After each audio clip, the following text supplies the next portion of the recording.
So, a quick recap before we begin. The New Year's Eve celebration began in joy.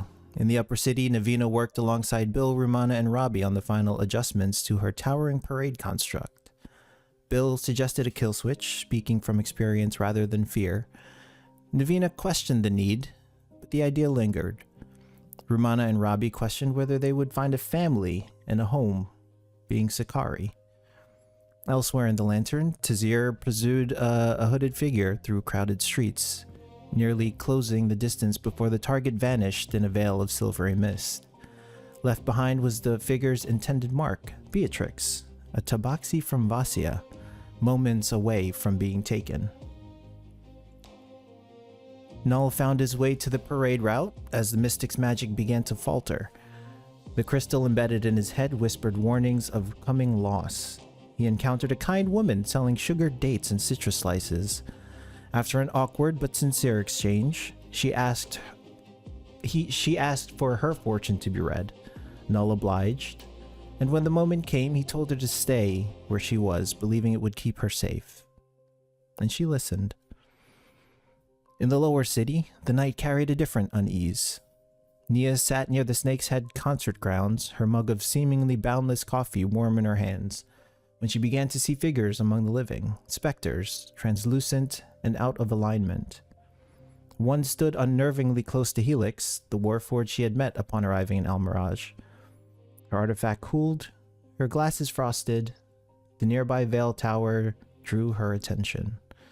Helix and Lyra enjoyed the concert together. Lyra's sound-dampening device allowed Helix to experience what he could. Nia joined them shortly after, noticing more spectral presences near the Veil Ward as the night pressed on. Bodhi took the stage and made his headlining debut.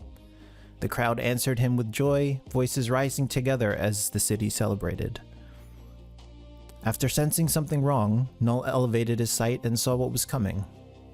A wall of magic and dust. A veil storm, unlike any seen in a century, struck Almirage. The Veil Wards held for a moment, then failed after being struck by iridescent arcs of energy. Chaos tore through both halves of the city. Mana drones malfunctioned, parade constructs turned violent. Navita's rattlesnake construct rampaged through the upper city. In the route, the elephant construct ambushed the concert grounds. You fought, you helped where you could, you helped each other. You survived, but barely. As the storm began to wane, some of you saw an iridescent streak of light cut through the clouds heading north, its presence warping your senses as it passed. In the final moments of the chaos, loss followed close behind. Ollie Oakley was struck down by arcane lightning in front of Bodhi while helping people reach safety inside the Snake's Head. Lyra vanished in the storm, right in front of Helix and Nia. Null returned to where he had told the sugar dates woman to stay and be safe. He found only dust. As the storm cleared, Helix approached Nia. The glow within his arm shifted, purple bleeding into red, grief giving way to something sharper. Nia tried to reach Lyra with magic. Nothing but silence answered her. Silence and static. Broken syllables, something speaking where nothing should have been. In the forge, Navina found only Bill and Rumana. Robbie was gone. Bill did not know how or why. Tazir arrived soon after, questions piling atop grief. And at the end of the night, Horgol Emberheart Venfer returned to the forge alone. When Navina asked where her mom was, Horgol could do nothing but apologize and comfort his daughter. And that is where we will pick up. The city is quieter than it should be. Though it's not peaceful quiet. Lanterns sway gently in the aftermath. Their light dimmer now.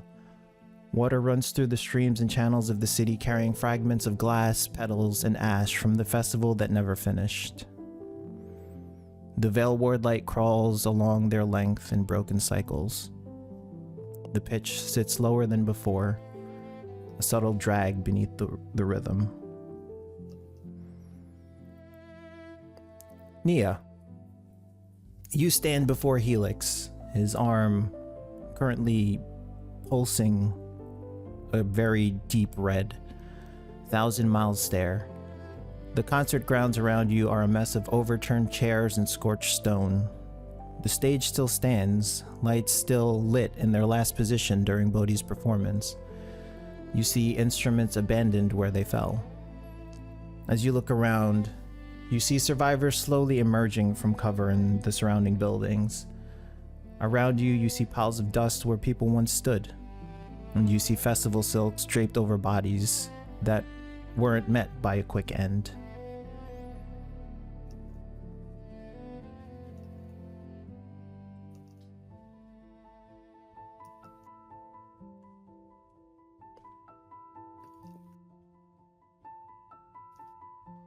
So Helix is just still standing there?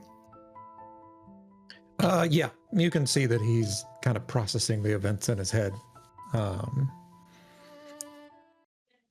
Having just uttered, his desire to find his granddaughter. But there is, that lasts for a few moments, and then he begins scanning the area for taking note of the survivors as well.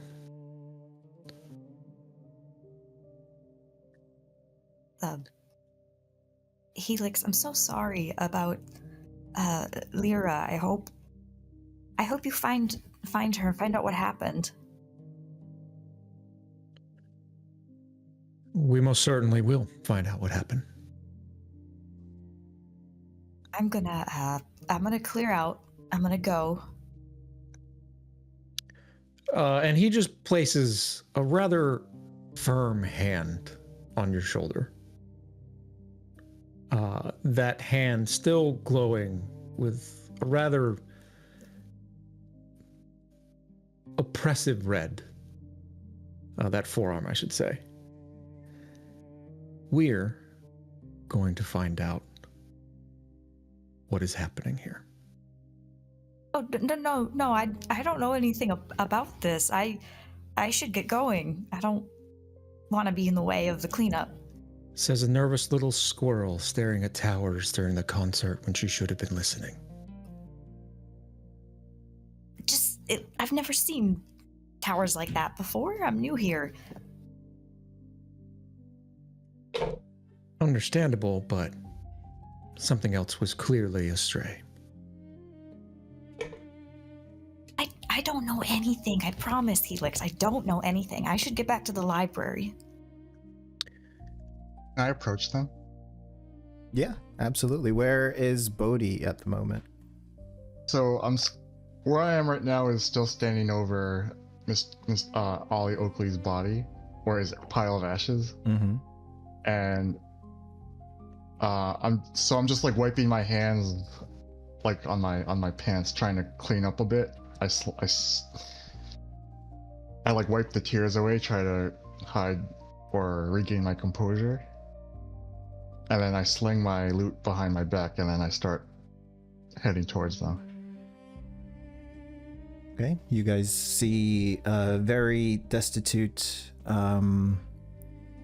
Bodhi approaching. Very different from the one that you saw on stage. And it's obvious that I was crying, but now I'm like trying to save face. And I tip my hat. Howdy, y'all. Little lady, I want to thank you for saving my ass back there. Oh, I didn't do anything. No, don't be modest. Unimportant. Don't worry. That was one heck of a ice spell you casted. You're welcome. But I was just telling Helix, I really need to go. Now, why the rush? In case something happens again, you don't know if something else is going to happen. I don't want to be in it, and if they're going to come through and start looking at the damage, I shouldn't be here. I don't want to be in the way. Well, if I may, You two really know how to handle yourselves, and if you don't mind, I'd like to stand by you guys. Maybe we could figure this out together. No There, objection to that. Felix, talk to Bodhi. Maybe he saw something. Well, I saw what I needed to see out of that young cub, and that was brave what you did back there. And I would welcome you to accompany us in whatever investigation comes out of this. Much obliged. Helix, is it?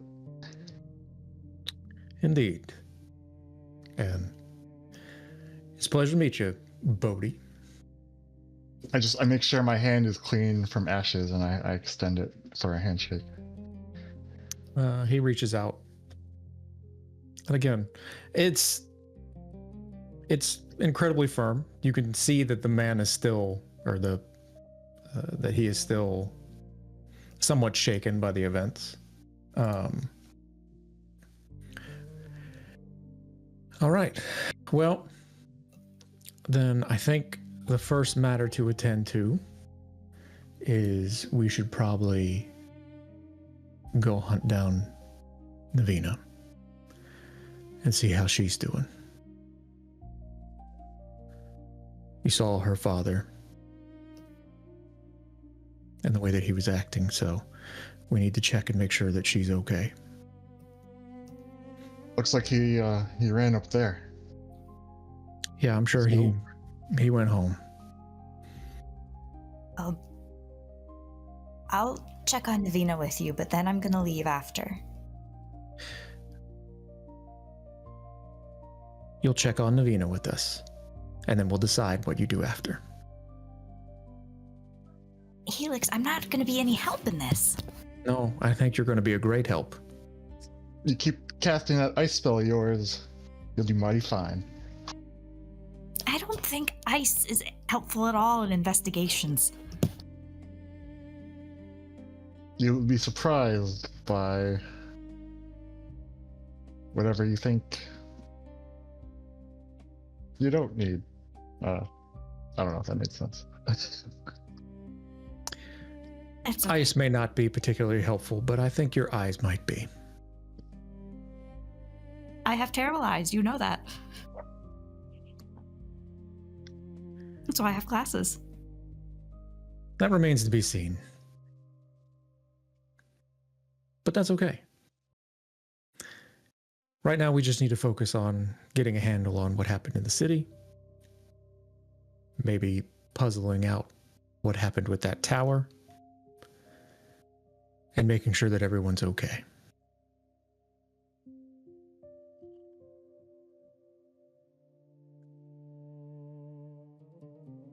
I said I'd check on Navina with you. I owe her after all.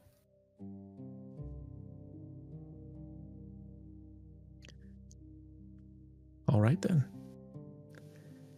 Well, I don't know that there's anything to find here at the moment, so shall we make our way?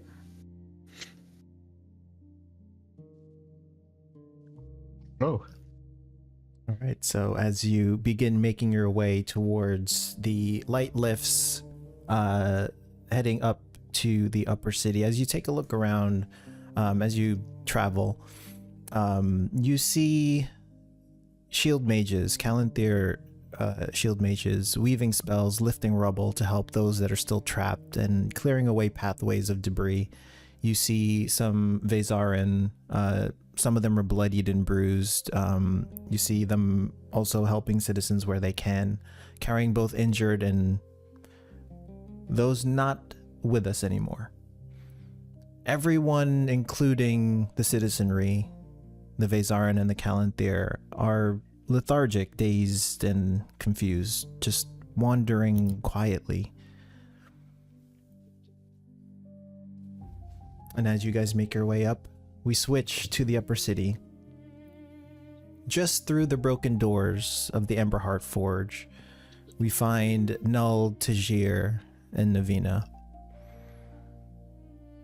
Tajir, you see the mother and child that you and Navina help save emerge from behind the counter. The mother, still limping from her injured leg, carrying the now sleeping child, exhausted. She sort of gets up and looks around, fright still in her eyes, and she just quietly nods in your direction, sort of thanking you.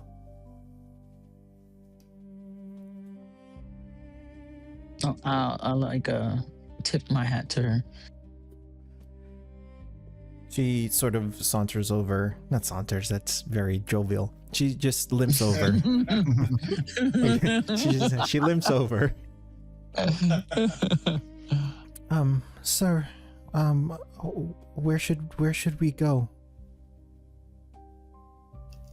I would suggest going where it's safe. So just follow any of the bazaar or wherever they're telling you to go. Thank you again. And then she says that to you, and then she looks towards Navina and she nods in your direction. As she turns to your direction, what do we see? What does she see when she looks over to Navina? Navina is still on the ground holding Rumani. And now that her dad's come back but delivered that heart-wrenching news, she has tears silently streaming down her face. Horgal is sort of trying to comfort you the best he can, and he says, "I'm sorry, my dear. The storm took her." And as he's telling you this, and as you look up at him, he's also, tears streaming down his face, and he's just staring off, sort of past you. We were trying to help out at the concert grounds when the storm hit.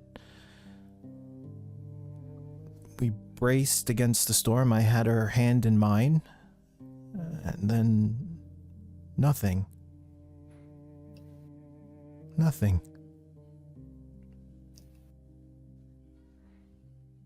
Something similar happened here. Storm raged. My rattlesnake turned. It changed. I don't know, but it started attacking, and it had capabilities that I didn't give it. And we beat it, and it came back inside, and Robbie was gone. Your father just breaks the stare and looks down towards you, and you can see that he sort of tries to steel himself in that moment. He begins wiping the tears from his eyes, and then he kneels down and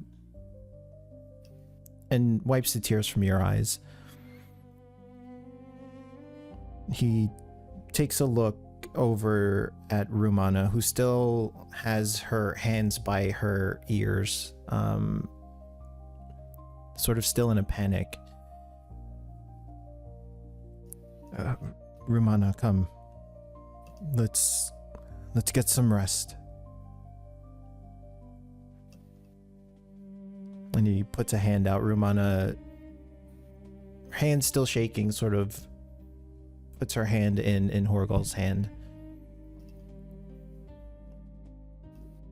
Horgal looks back at you, Navina.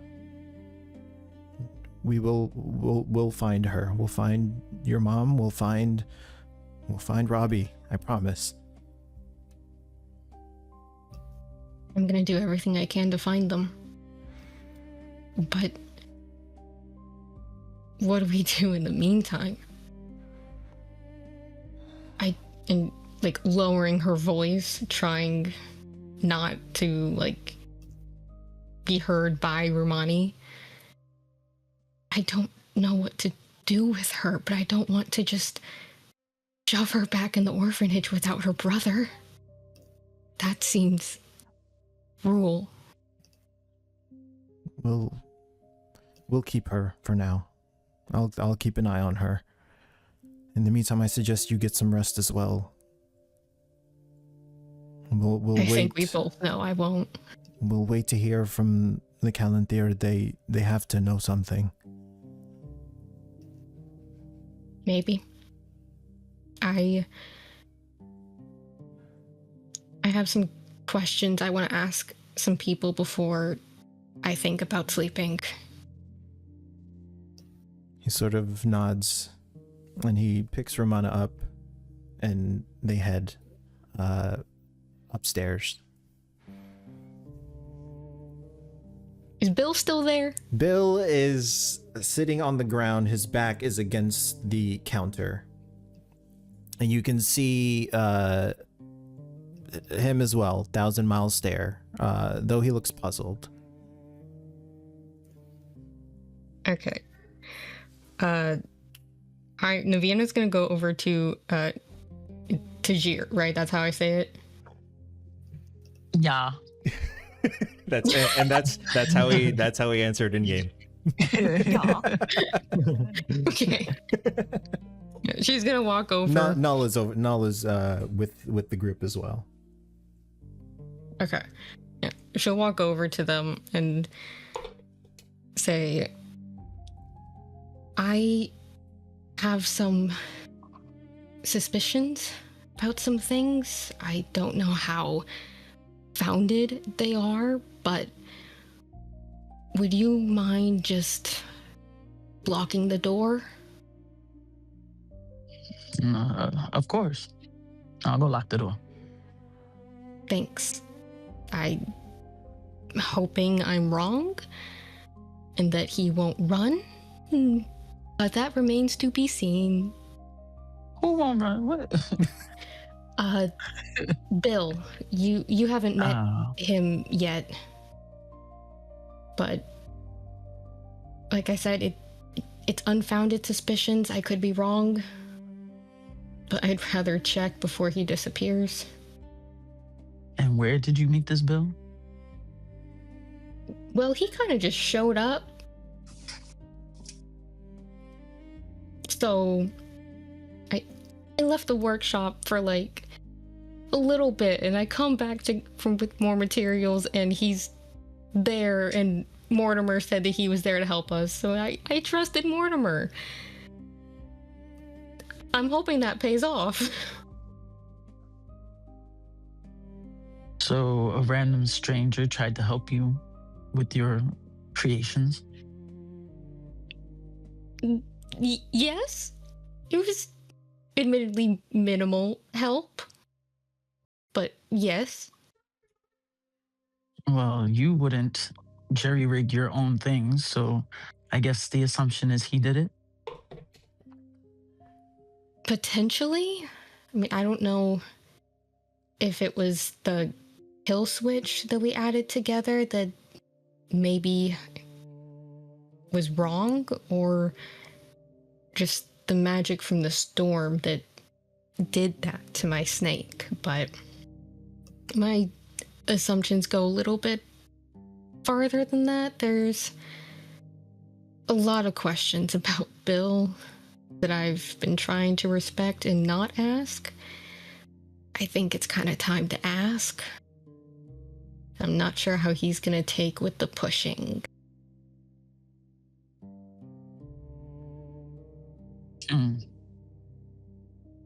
Well, being as he's the only person we have to suspect at this point, we might as well. Yeah, like I said, I could be wrong. I'm hoping I'm wrong. I would just rather check first, I guess. Do you know where he is right now? Yeah, he's right there. And she'll like point over her shoulder to Bill by the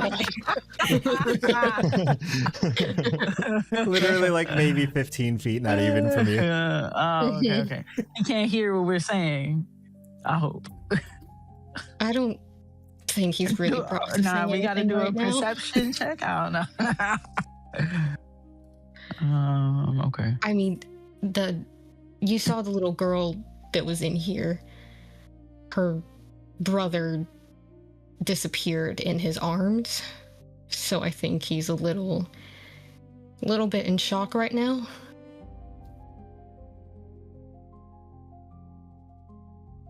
Can I do like a, I don't know, a perception check or some kind of vibe check?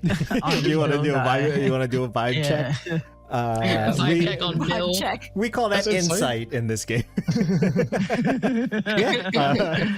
Yeah, go ahead and make a vibe check. As you're doing, check. Okay. yeah, as you're doing that, what is Null doing in this moment? As you're standing a couple of feet from Tazir and Navina, listening to this conversation. I'm kind of off to the side, just kind of zoned out, whispering to myself, this is my fault. I told her that she'd be safe.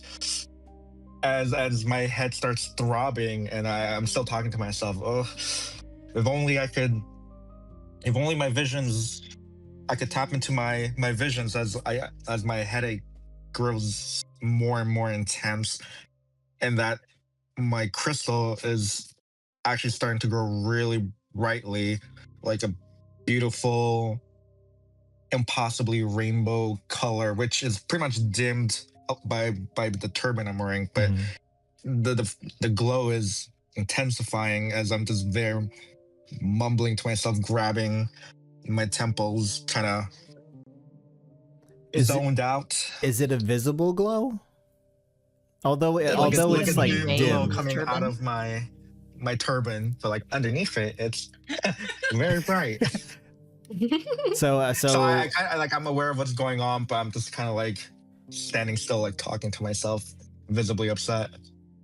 So and Navina, you see Null off in the corner. You see sort of a semi-toned down disco happening in that corner. With the 16 vibe check, you see Bill sitting there. His eyes are subtly moving sort of side to side as if he's thinking, as if he's trying to piece things together. And he's also muttering something under his breath.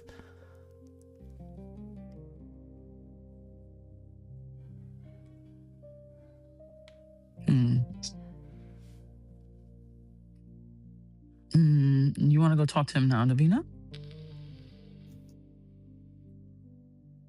I did, but now I'm a little concerned about him. You got She'll point at Noel. You got two people in either corner mumbling. So It's like, Oh, yeah. She's pointing to Noel, saying that she's concerned about him, or Bill? yes. Oh. Yeah, So pointing I'll at turn Noel.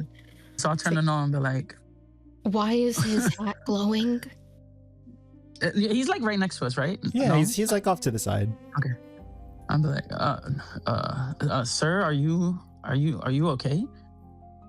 As I snap out of my little daze, what'd you say? Can you say it again? You're like glowing. Oh, sometimes when I get a intense headache, my crystal glows very vibrantly. Please, just what were we up to? Are we trying to? Are we going somewhere? Wait. Your crystals in your turban? You could say that. Yes, my crystal located inside my turban. But let's not worry about that. I hear your mumblings about a suspicious bill. Well, not too loud now. Not too loud. Bill sort of just looks up and just looks in y'all's Are direction. you okay? Are you... Do you need medical attention? No, I'm fine. I'm just upset. There was a lady who I failed before the city went to shit, and she's dead because of me. She also disappeared? She faded into dust as I came running back to her. dust. Sounds like what happened to the kid. No. There, I don't think there was dust. You said Bill saw what happened? Bill? Was there dust when Robbie disappeared? And she's like frantically walking up to Bill at this point. There wasn't. No. He was just gone. Are you sure? I was holding him. Okay, so there were two kinds of outcomes to that storm then.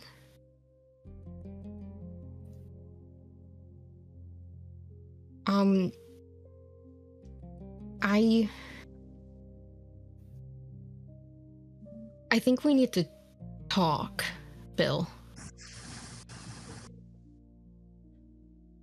He sighs and of course. Yeah, of course. And you see, like, he doesn't stand up, but he just sort of straightens himself against the counter, still sitting on the ground.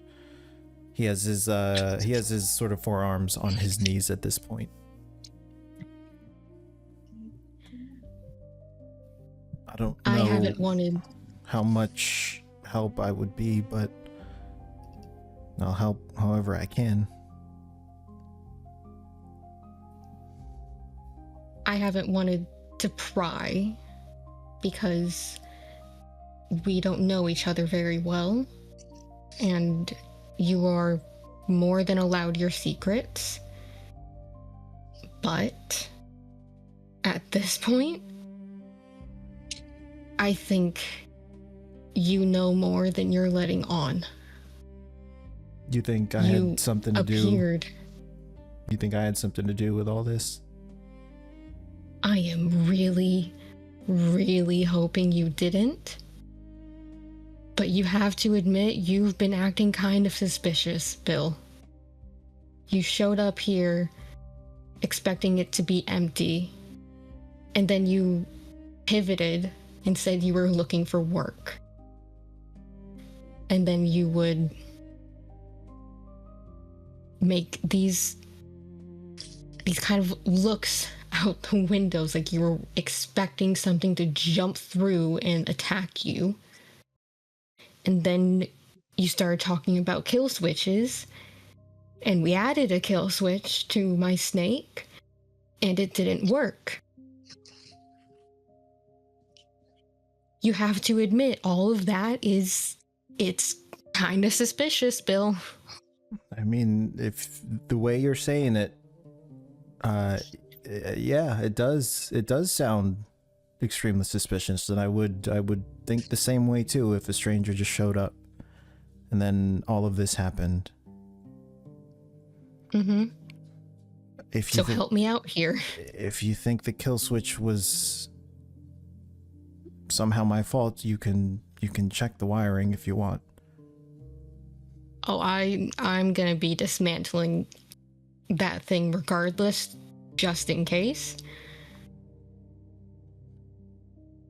But if there is anything that you know that you might have known was coming, or anything that can direct us on where to go to find who knows how many people in the city that spontaneously disappeared, and hopefully figure out what happened to apparently the other ones that turned into dust and are dead.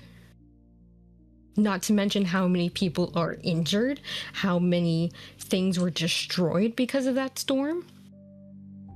If there's anything you know about it, considering for a week now you've been acting like you are expecting some monumental danger, and then a monumental danger happens, we need to know. Because I need to get my mom back. You as you say that, he looks up at you, and you can see that he's been holding back tears the entire time as you're saying those words to him. I can assure you I had nothing to do with that storm, and I can tell you now, I'm not running from that storm. It's something different entirely.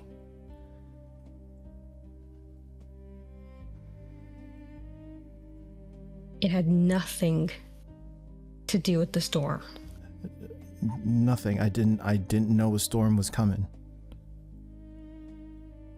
That's But not something That's not what I'm else? coming from. That's not what I'm running from. Can I vibe check him? Sure.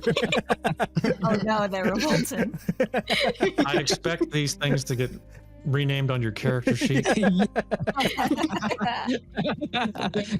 I could rename it. You right? could rename I it. might. Oh, it's so cool. So yeah, go ahead and make your vibe check. Can I add a 1d4 for that for my crystal skill? What is your crystal skill? Insight?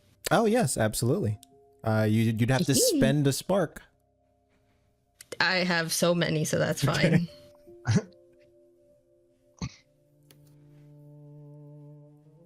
Hello? There we go. Okay. 15. So go ahead and add your 15 plus. Ooh! 18.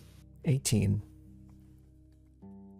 There is no deception in his words. There is no shakiness or stuttering from his words. He truly has never been in a storm or seen a storm quite like this. Okay. I believe you. And if you say you had nothing to do with it and you don't know, I'll accept that. And whatever you're running from, I won't make you tell me. But if that thing or that person, whatever it is, has the chance of putting my people in danger, I hope you're prepared for that. I won't make you tell me. Like I said at the beginning, you have your right to your secrets. I have my secrets. But I lost one parent tonight. I'm not exactly gunning to lose a second one. I understand. And if I ever feel like whatever I'm running from is going to put your family in danger, I will be out of here. You wouldn't even know. I'm just gonna follow up and be like, well, you're the second person I met tonight that's running from something. I don't think that means nothing. Everyone's running from something. Yes, We're but you seem hiding. to be running from something particular. And this other person, the Tabaxi, she was also running from something particular. Is it the same thing? Who knows? But it could help us figure out what happened. I can tell you whatever I'm running from is not going to help in this situation.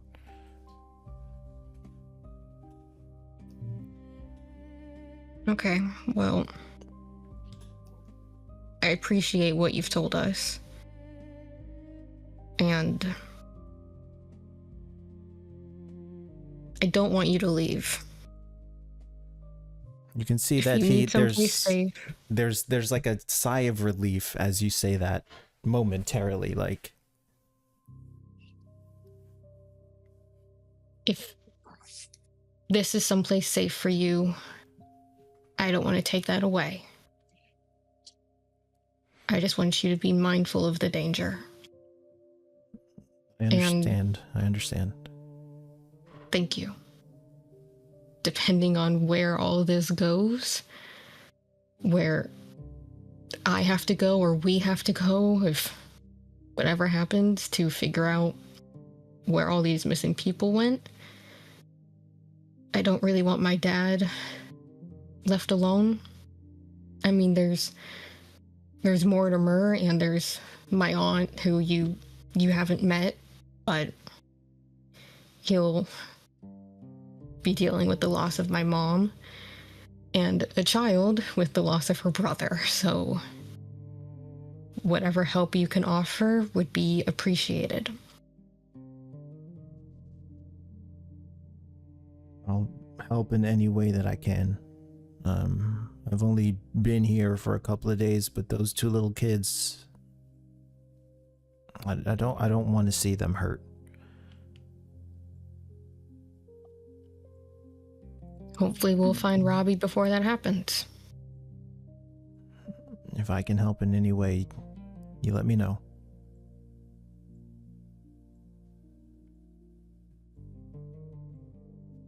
I will. Then I'll turn to the other two. Do you guys have people you want to check on or any ideas? Because the only other plan I have is to maybe go check on my aunt and Mortimer, but that might be a tomorrow morning kind of thing. I have only one person in mind that I'd like to check on, and I don't know where she's at right now, so I'm going to take my leave and look for the store owner. The Mystic. Right. Well, be careful. So now, as you're leaving, you see three figures approaching. One made out of metal. You see another one with what looks to be a instrument on his back, and a female with strange-looking glasses approaching the Emberheart Forge. As I turn to leave, I take pause, and as I'm seeing these three figures, I call back to Tajir and Navina, and I'm like, wait, we have company. What kind of company? I see the silhouette of three strangers walking past us. Do you think they're out to harm us? Let's not jump to conclusions now. Yeah, that might just be city denizens. I'm sure it's fine, and she'll poke her head out the door. Oh, well, I recognize at least one of them. We see them by now, right? Yeah, you all would have caught notice of each other by this time. You guys just hear Navina exclaim, "Oh, Helix!" and she'll go running up to Helix. Hello there, little squirrel. I really should have thought to try and find you earlier, honestly. Lyra, she's working on the towers, right? Do you know where Lyra is? I would really like to know what the fuck happened to the towers. And maybe she has some insight on those storms and what happened, and then we can figure out where people disappeared to. Because that would be great. He'll pause for a moment as you kind of word vomit, I guess. Bulldoze Helix. Yeah. Runs up full energy. Yeah, runs up full energy, and he'll just respond. I appreciate your zeal on trying to find a solution to this, and I'm right there with you.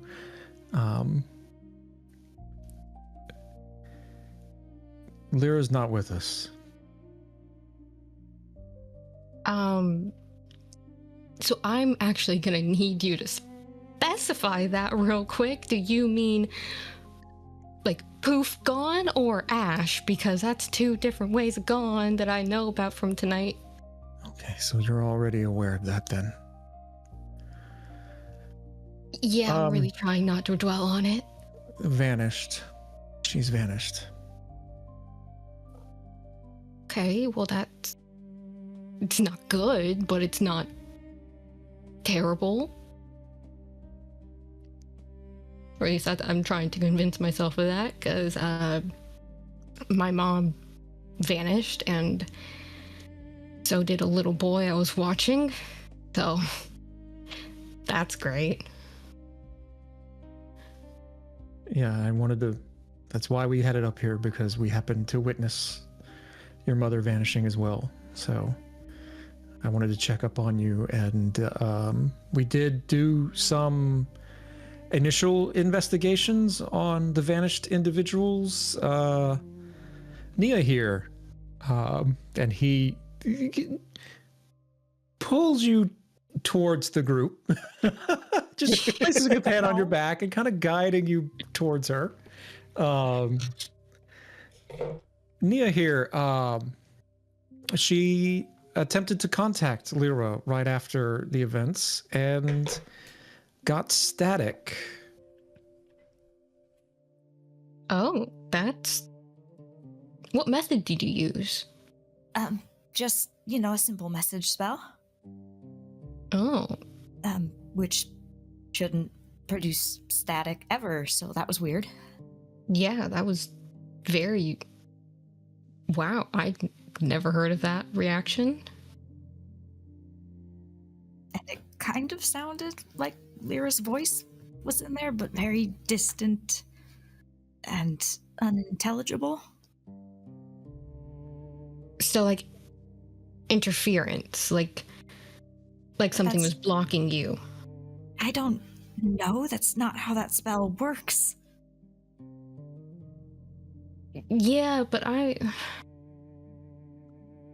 mean, I'm not all that versed in that kind of spell work, so I'm thinking mechanics wise. No, if the recipient can't hear you, it should just produce nothing. And it only works in a relative radius of where you are, so we physically couldn't see her. But that meant she might have been able to see us. Maybe, but that's all I know. I don't know anything else. I'll I take don't know much whatever. about the static, but you didn't see any ashes. I think there's still hope. Yeah, Off that young cub. I was about to say, I'll take any glimmer of hope that I can find.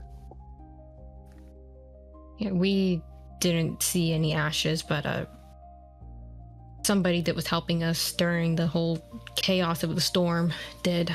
So we know about that. Yeah, there was a woman I was trying to keep safe and told her to stay behind. And after the storm came and passed, I ran back to check up on her, and she started turning to ash before my very eyes. Are Sorry these to hear friends that, of friend. yours, Navina? I don't remember seeing them before. Yeah, I know Tajir. I'm less familiar with this gentleman, but he was very helpful during the storm. Quick question. You guys were near a parade route, right? Did any of the automatons there turn against you? Because my automaton turned against my forge. So... Oh yeah, the elephant. But Helix pretty much took care of that. Oh, I missed that? So It was a group effort. So we have, and she's pointing as she does this, Tajir, some guy in a turban that we don't know his name, and one other person behind you, Navina. That's Bill. Who is Bill? He's a recent acquaintance and new hire for the Forge and my mentor. Oh, so your coworker? Coworker. Was a suspect for a moment, or for Very now. temporarily, we've cleared that up. The Mm. vibes. He likes you to go talk to him. He passed the vibe checks.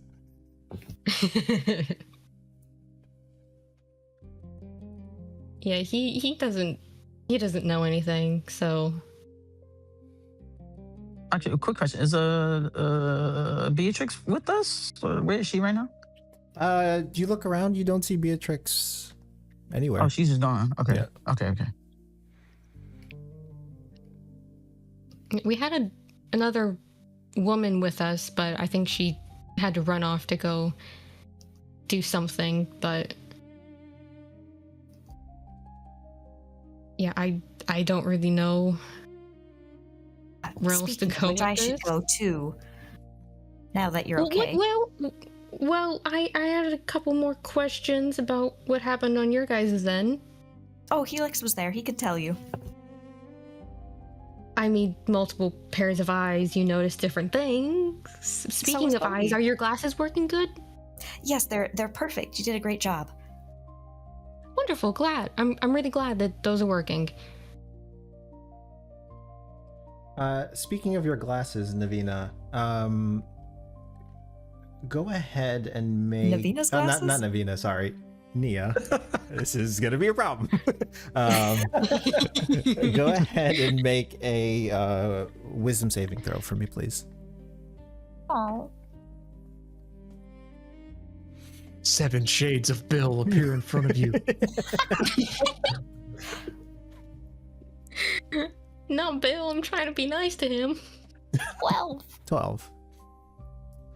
So, as Navina is asking you about your glasses, you notice that your glasses begin to fog up slightly at the corner, in the corners, as they did while you were sitting at the Snake's Head earlier in the evening. And as you scan around, you see a large shadowy figure sort of hovering over the person with the turban.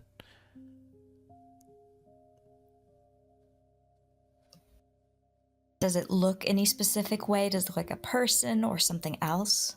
It's very amorphic. Does it have any color to it? Shadow. She tries to just kind of nonchalantly step further away from them, put a couple people between them. And then as you glance over towards Bill, an even larger shadow hovers over him, sort of blocking out the light of the forge as you glance in that direction. Have I ever seen anything that big before?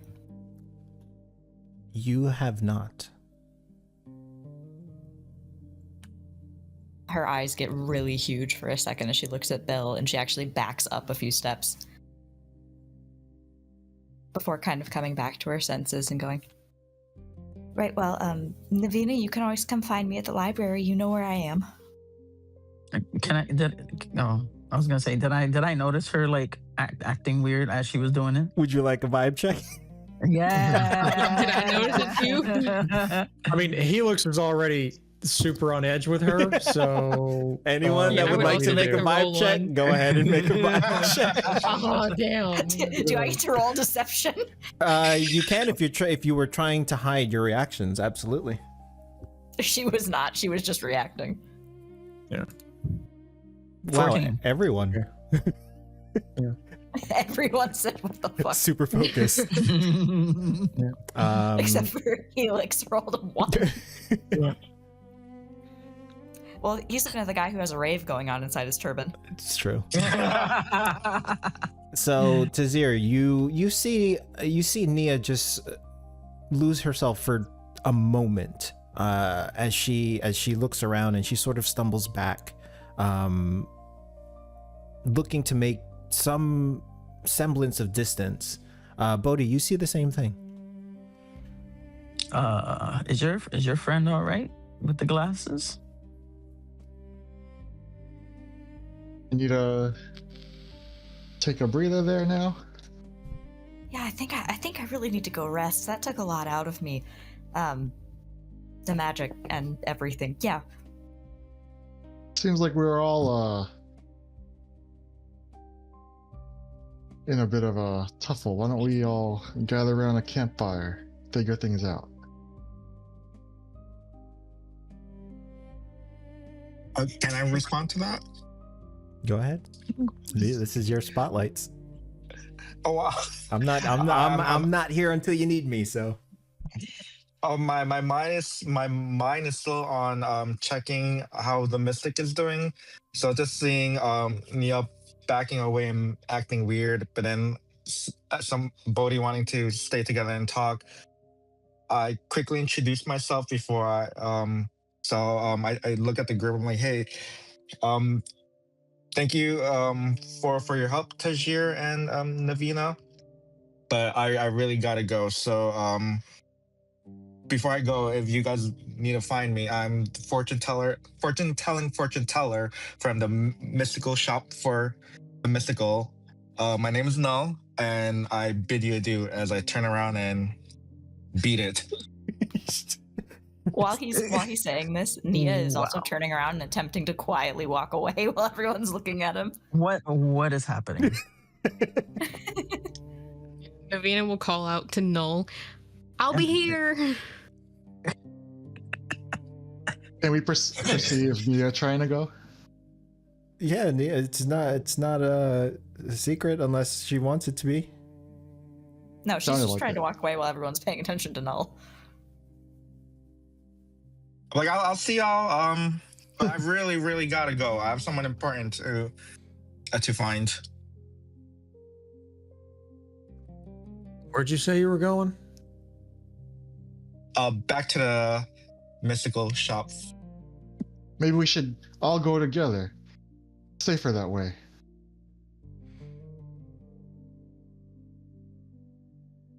Feel free to follow me, but I am not stopping for any of you. Oh, you heard the man. Let's get him moving. And I start following them. Whoa. Your friend with the glasses, she's coming too, right? Wouldn't it be the same without you, Nia? Nia's walking away. She is not by you. What? Oh, She's Where's going she in the going now? opposite direction. Yeah. I start trying to get her attention by strumming my lute. I just hit a bunch of power chords. Nia, She wait just up. kind of waves over her shoulder and then starts walking faster. Now, where's your little friend going, Helix? A nervous little squirrel. Just doesn't want to be around. Well, that's a shame. Feel like we could have used her. Well, we'll be making use of her. We're not going to let her go away. I mean, she'll probably be in the library, so be easy enough to find. Well, my current issue with all of this is that the situation literally just happened, and now's the best time to investigate. And I think one of our best investigators just walked away. So I don't intend to let her. I mean, Now, mind you, not his wrong. arm is still like, there's a rave and a turban over there, and he's glowing red. Mhm. What'd you have in mind? I mean, you're not wrong. I was gonna dismantle my rattlesnake tonight, try to figure out what went wrong, but I can put that off until tomorrow. I just think we need to get a handle on things, and we need to figure out who can help us and who can't. And I'm generally of the opinion of the people that took a step forward when things went awry and didn't run, but stood and fought. Those are the people we need helping us right now. Did he help fight? And Yes, he points to Null.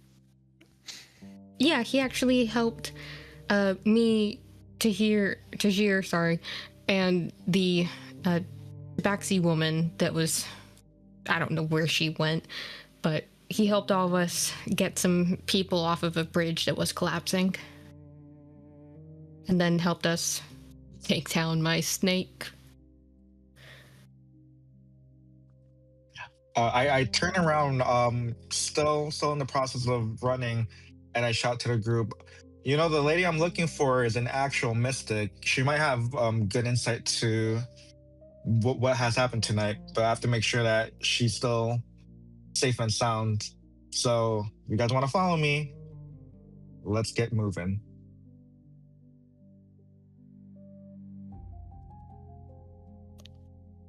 I follow. Who's following who at this point? I guess we have no choice. I guess Helix, was it? You're gonna get your friend? Watch over her.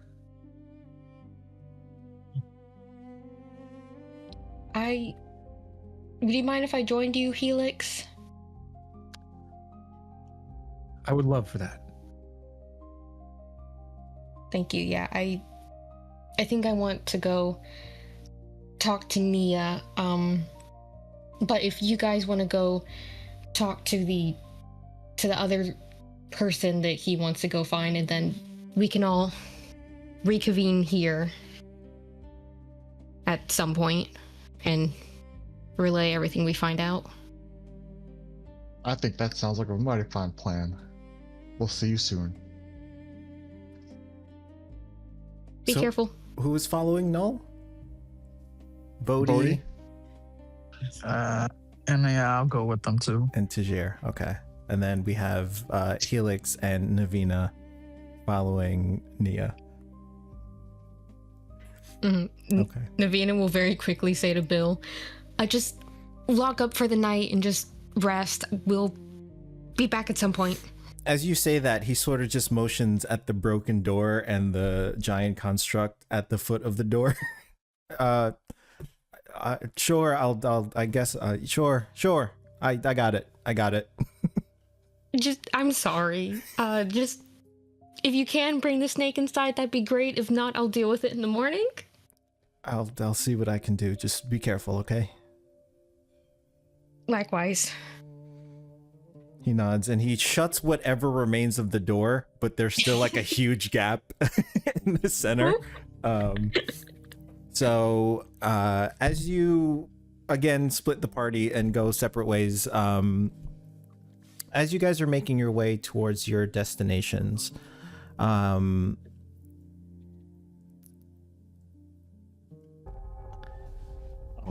Fudge. the bells begin to ring again. Normal for everyone else. But the way it sounds to Helix sounds exactly how this sounds. And as you look around, you see one of the giant clocks. It's now midnight. Or just a little bit past midnight. And as the bells ring, you hear the sound of static as it fills the air. You see images beginning to flicker into empty spaces and building facades from the surrounding crystal projectors. A voice begins to echo throughout the streets. You see a projection of a dark-skinned human female, braided swooped hair, wearing the white and gold of the Calanthyr. Her gold prosthetic arm barely visible in the projection, and her expression is somber, yet resolute. Beloved people of Almiraj, I stand before you not as Lux Primaris, but as one who shares your grief.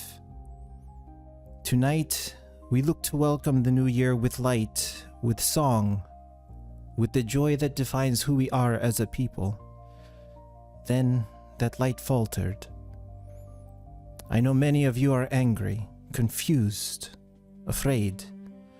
I know some of you have lost loved ones, friends, family, neighbors whose faces you will not see again. And my heart bleeds with you. The Vezaren and the shield mages of the Kalanthir are already at work. The Saraitel are investigating and repairing the affected Veil wards as I speak. Every resource, every mind, every capable hand is dedicated to uncovering the truth of tonight's phenomena. And you, the heart of the city, will endure as you always have. I ask of you not to give into fear, anger, or despair. You can see that her expression changes from sympathetic and somber to anger and resolute. To any who wish harm on this city and its people, hear this. Your treachery has not gone unnoticed. We will find those responsible for this betrayal, and you will face the full might of Almiraj's justice. That I can promise. Brothers and sisters, tonight, hold your loved ones close and rest. Speak the names of those who were lost tonight so that they may never be forgotten. Remember who we are and why we matter. When morning comes, and it will come, we will rebuild together. And as she says the word together, it echoes in the quiet evening as the projections flicker out. To most people in Almiraj, or who are from Almiraj, you would recognize this as Lux Primaris Anissa Saret Al-Shar. The hero of Almiraj. Can you put that in the chat? Like, ain't no way I'm putting that in my notes otherwise. What do you mean you didn't get that? Oh, okay. And this is the projection that you saw.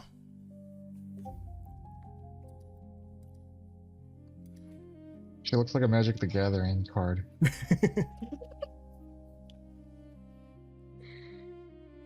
She looking good. I knew someone was gonna say it. Literally, the end of the world, and guys like, hey. Thirst trap. Yeah, you just see like the stars in my eyes as I see her. I mean, Tazir would know of who she is. You probably would have never met her. Most of you probably wouldn't have, but you would know her as the Lux Primaris, like one of the more storied and more respected titles of the Kalanthir.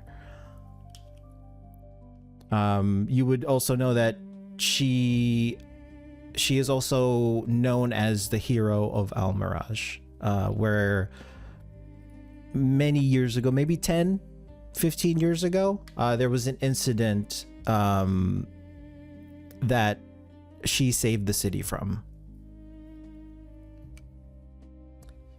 Helix would probably know more of the details of this, which we will get into later. Yeah, I was about to say. I feel like yes, but you would all be familiar with Anissa Saret Al-Shar.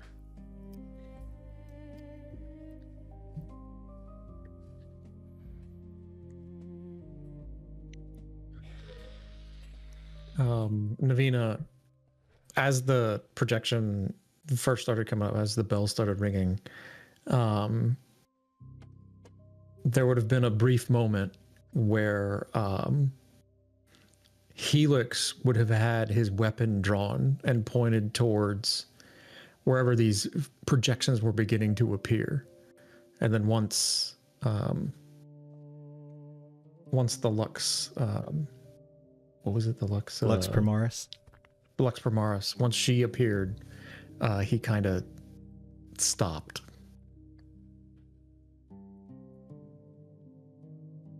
Whoa, Helix. Still a little on edge there? Yes. I can't really say that I'm not expecting something else to happen tonight, so yeah, a little on edge. I don't blame you. Kind of feel like I'm waiting for the other shoe to drop. Agreed. But I've been through worse. So I'm sure we'll make it through this one. I just hope people are a little more cooperative in the near future. Yeah, I would really, really like to figure out where my mom is sooner rather than later. Because I don't really want to find out what I'll become without her.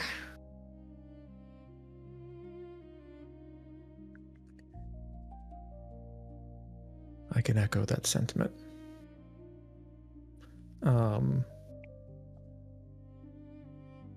And he's still, his arm is still like, he's still glowing red, and he kind of ponders your thoughts for a second, and then you see him reach into a pouch, and he brings out a small device. It looks like it's just a small kind of brass device that the exterior is a mixture of waves, I guess. And he presses a button on the device, and the waves kind of open up a bit to reveal that this device is actually a small music box. And then a melody begins to play from it. At first it sounds potentially somber, but a woman's voice eventually rings from it, and the melody brightens quite a bit. The song itself seems to be about reflection. And as you guys are walking along, you see that light on Helix's arms fade.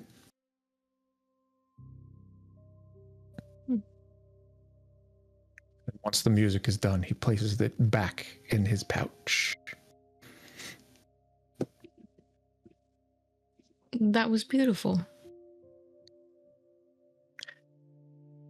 I absolutely agree. It helps keep me grounded. Thank you for sharing it with me. Thank you for listening.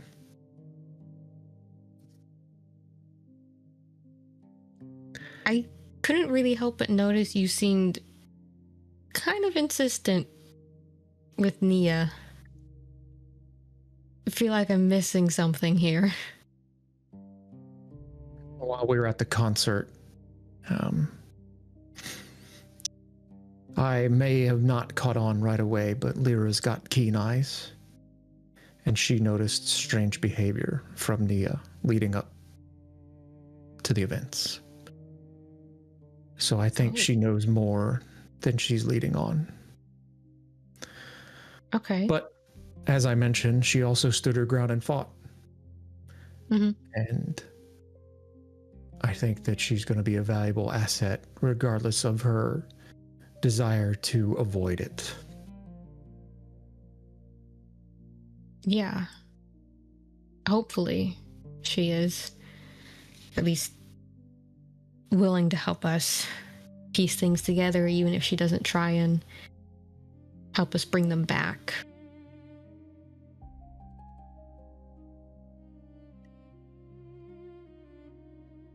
I think we'll manage to convince her eventually. People can't run forever. We just need to figure out what's going to make her stay. Yeah, hopefully. Hopefully you're right.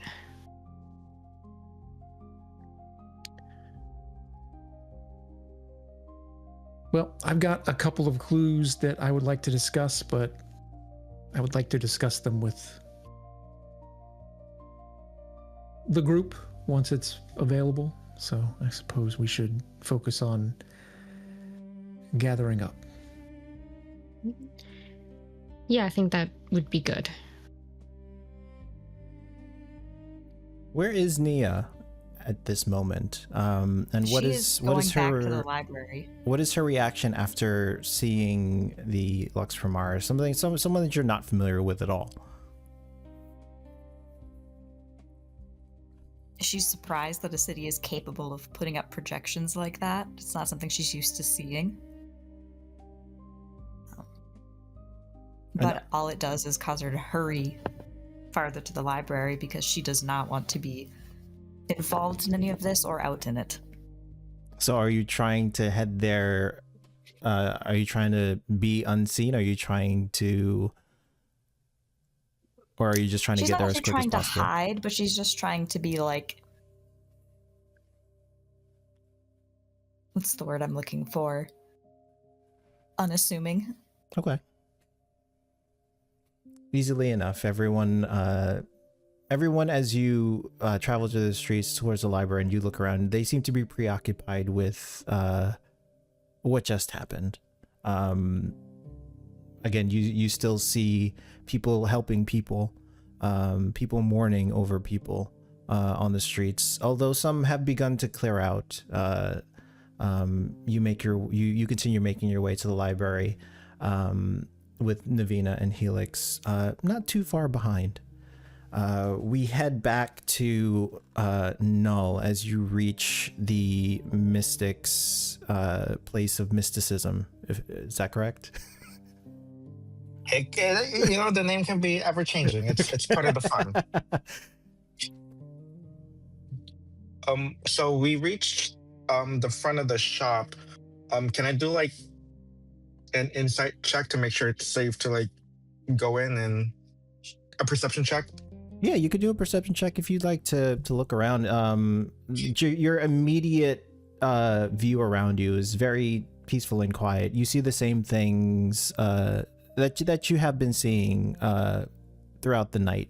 People helping people, the guards helping people, shield mages clearing rubble and doing what they can to clean things up.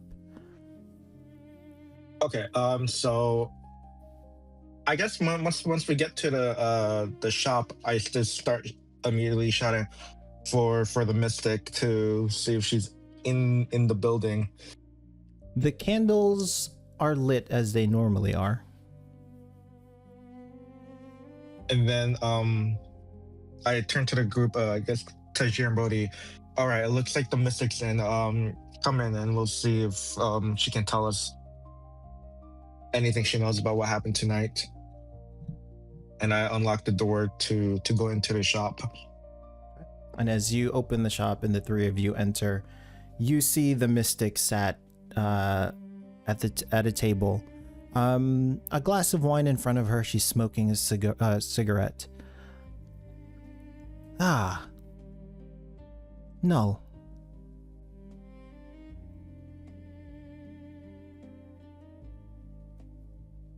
Oh, sorry. I run in. I'm like, Mystic. Are you okay? Did you feel or see anything? I felt and saw everything, no. Seem a little relaxed for someone who just witnessed what we all just witnessed. You could say that. I have seen worse. What could be worse than this, man? Complete annihilation.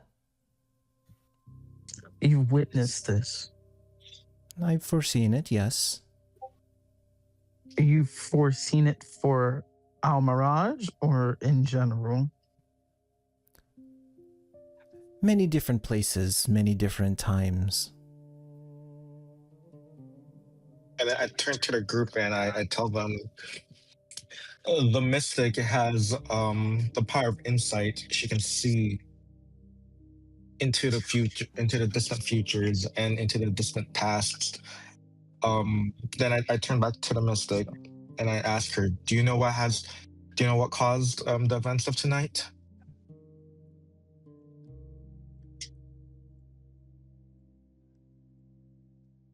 I see possibilities, not necessarily set futures. What happened tonight was a matter of chance, aided by the hand of those who wish harm on this city. Now, who would those be, ma'am? Well, there are many. There's no telling who. I only see the what. What do you see? As I said, a matter of chance. Storms come and go. You see storms coming?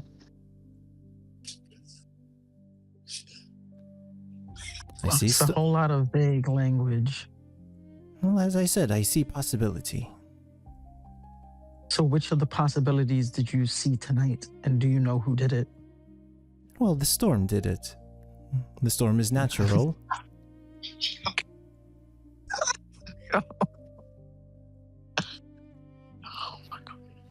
No one's causing the storms? Well, the weave is causing the storms. Or whatever is left of it.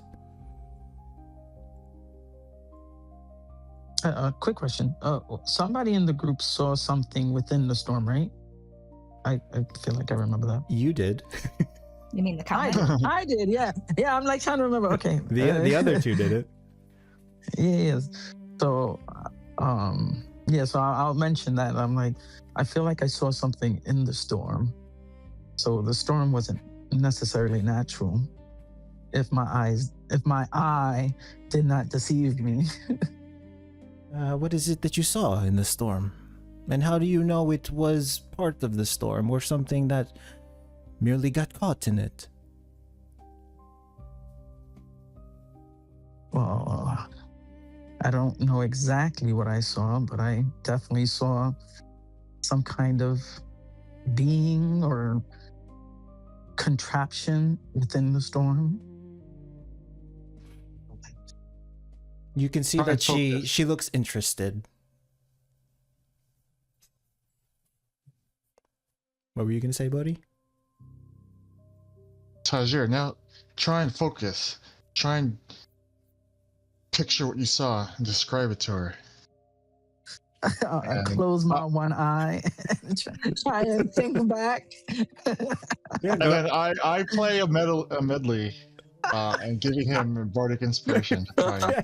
Oh my god! Okay. So go ahead and make a history check and add the bardic inspiration to it. To see if you can recall exactly what you saw, because it happened very fast. Yeah, history check. Okay. Wait a second, Oh, a bard that God. gives bardic inspiration during combat Oh. and for utility purposes? I don't remember anything. Hey.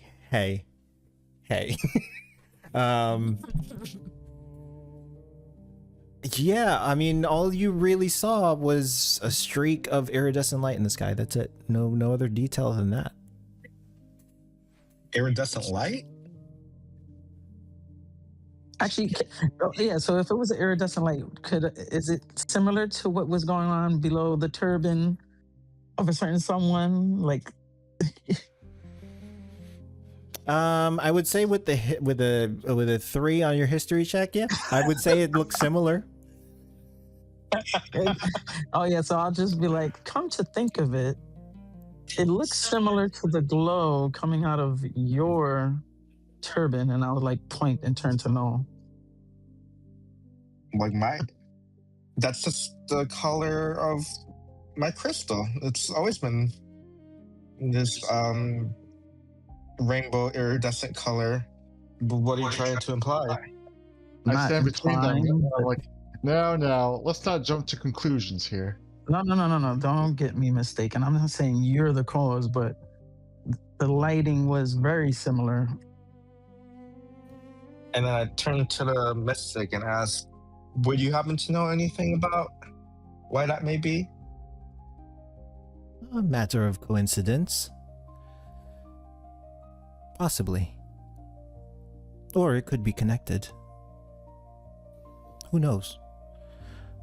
Ma'am, may I ask, is my family safe back in Copper City? Well, that I could tell you for the low price of 25 gold. Well, there goes my rent money. That's like several months of rent money, my dude.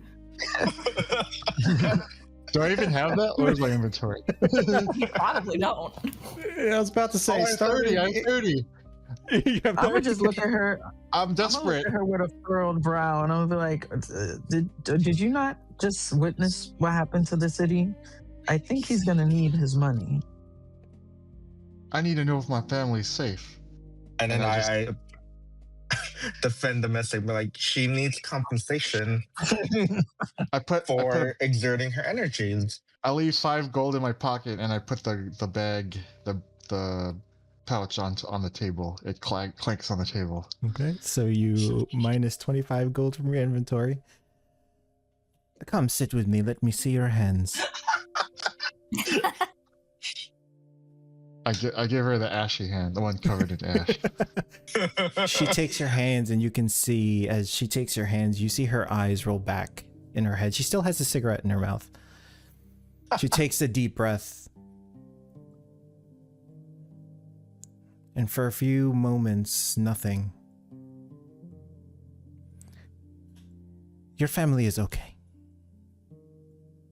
Oh, thank goodness. You hear that old songbird? They're okay. And I breathe a sigh of relief. I'm just gonna have like the most quizzical look in my face. Like, is this for real? And she looks at you, Tazir. You wanted to know about what you saw in the sky. Yeah, but I'm starting to think I'm not gonna get much answers here. Well, for 25 gold. She's the real deal. Ask another question, then?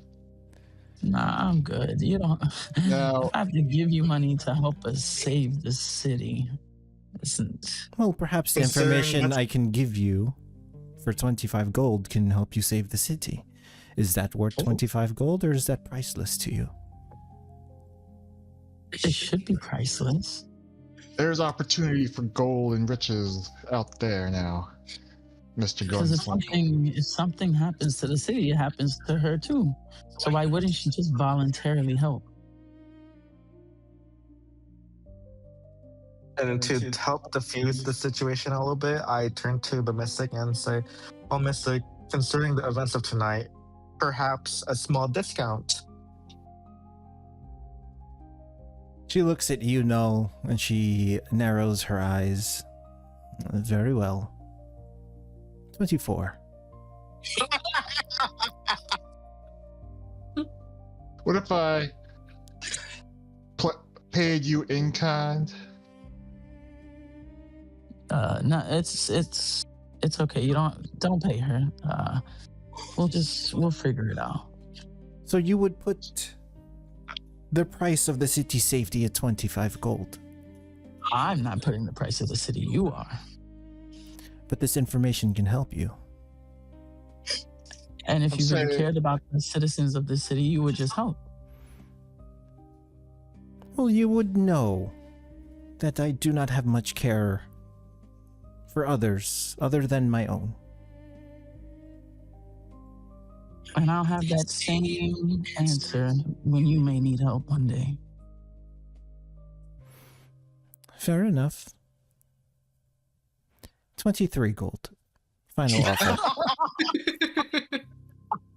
Ma'am, now, if I may, A night out at the Sand Snake Tavern is 25 for drinks, entertainment. What if I were to give you a little show right here for some answers?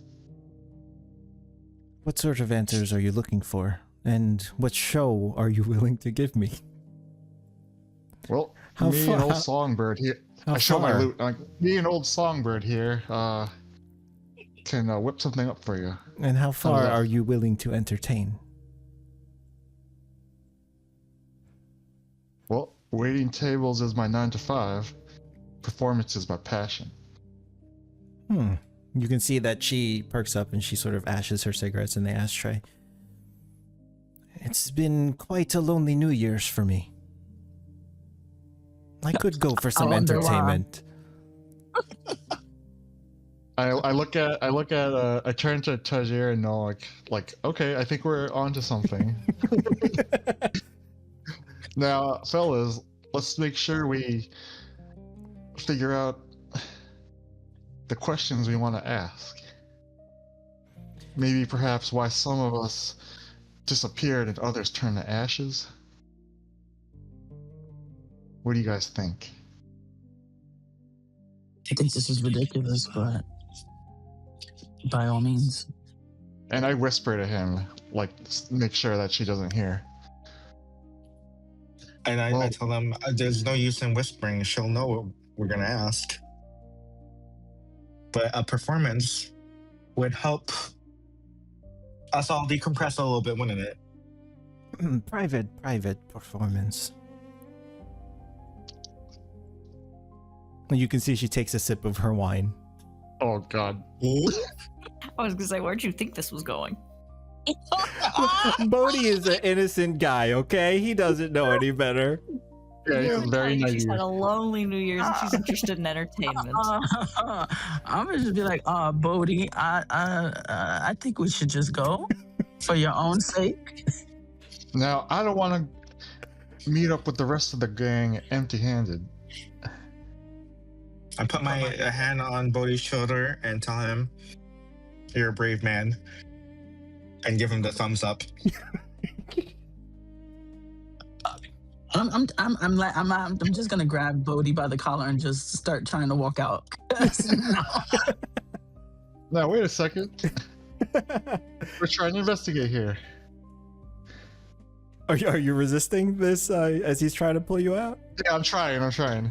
Contested strengths, please. Oh man! No! Hold on. My strength is not that great, but let's see. Uh-oh. Neither is Bodhi's. Neither's Bodhi's. So this will be interesting.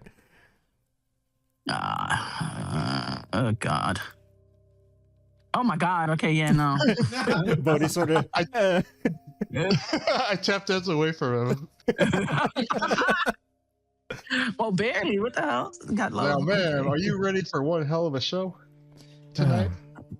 You can see that Bodhi. she pours another glass of wine and she drinks it.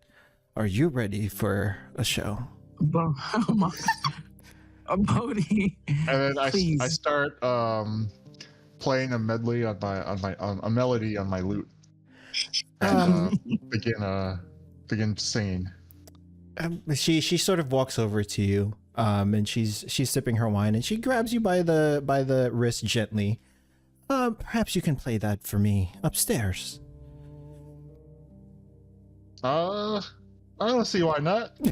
I look at Null like, come on, let's go. And then I look over at Tajir and look back at Bodhi and tell him, "This is something you might have to do on your own, buddy." You are of no help. I look at Noel. Okay, Bodhi, we need to go right now. But we need answers, and the mystic is good on her word. He's gonna take advantage of him. I'm not dealing with this right now. And then I look at Bodhi and I tell him, "Go for it." Bodhi, No. she wants you to perform, but not in the way that you want to perform. Well, what you hear is a couple of my licks. I should Yeah, have she come wants you. She wants you to. She wants you to lick all right, but it's not on that. Not on that.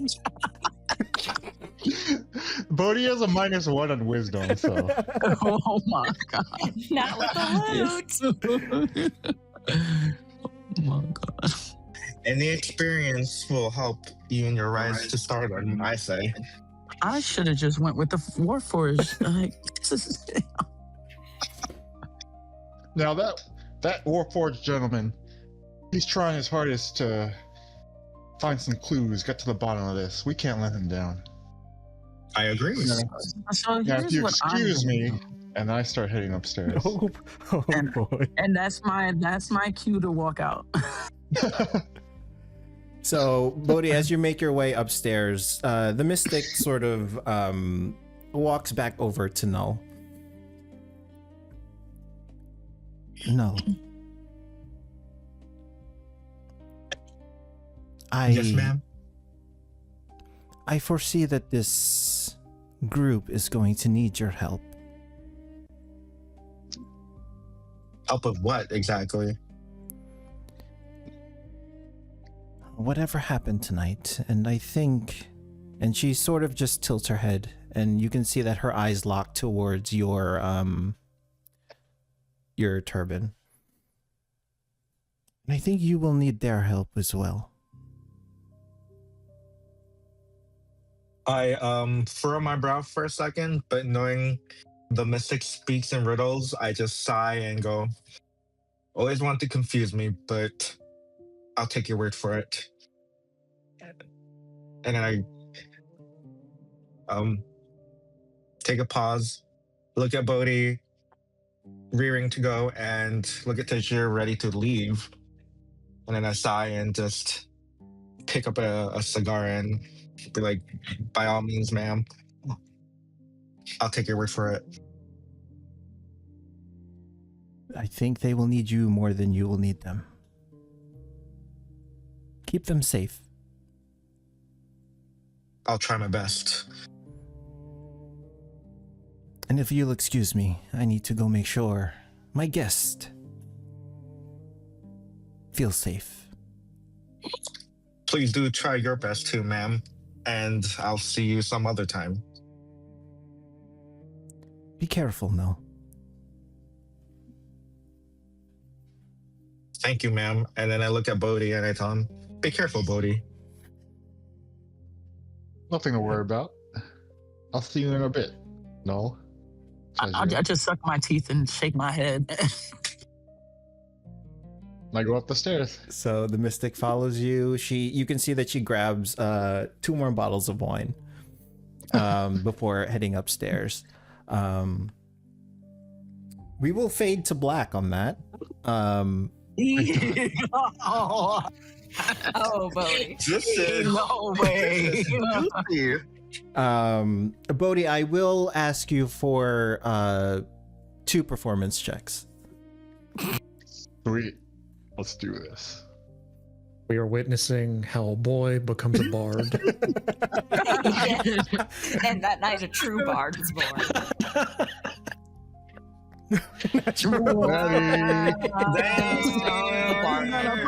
Yeah. Wow, okay. All the answers. He said several licks, so go on. So as they head upstairs, Tajir and Null, what are you guys doing? I'm just gonna turn to Noah and be like, "You really gonna allow this to happen? Really?" I just take a puff of the cigar and shrug. Can't stop it. You actually could. Yeah, but ridiculous. You don't know the mystic like I do. She's a woman who gets what she wants when she wants. Oh, so she's gotten it from you too? No, not at all. I'm like a son to her. Pervert.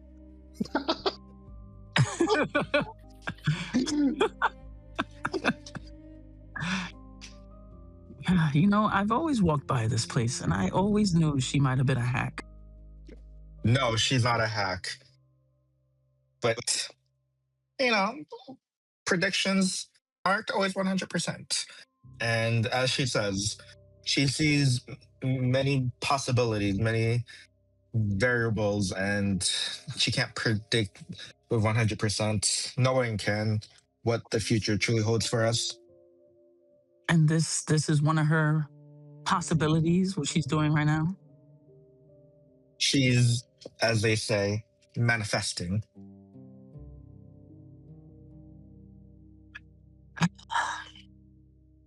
So let us manifest a brighter path forward from what happened tonight.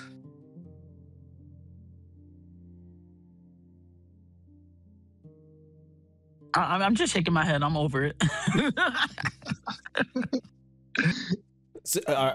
So you guys are gonna wait for Bodhi to come back, or yeah, I'm just gonna go stand outside okay, and wait for it to be over. okay. So we'll And say I stayed downstairs You stayed and downstairs. take some wine and smoke her cigars. hell yeah. Save a cigar for Bodhi when he comes down. So we'll say about 15 minutes goes by.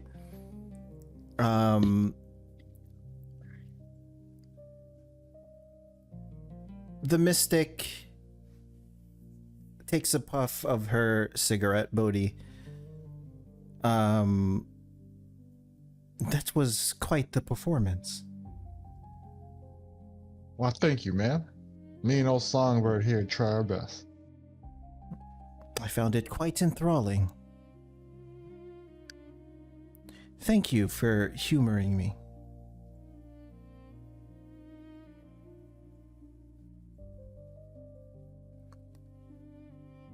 Thank Now, you for the opportunity. what are these answers you seek? Now, I was quite perplexed. Some of those disappeared without a trace. Others turned to ash. And you wish to know where they went? Why, yes. Is it possible to get them back? Those who disappeared are gone. Gone forever? They are both gone and present at the same time.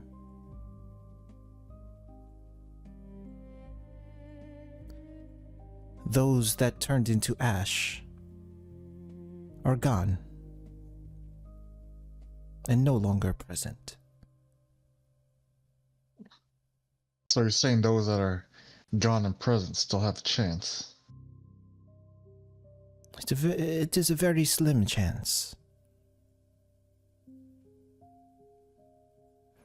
You will have to find a source as powerful as that of the Veilstorm in order to open the door so that they are no longer gone.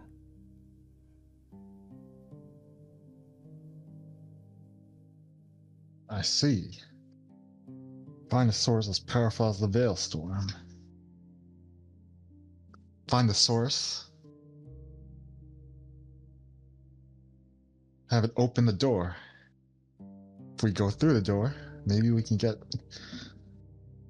Some of us can get our loved ones back. You will not go through the door. If you go through the door, you will also be gone.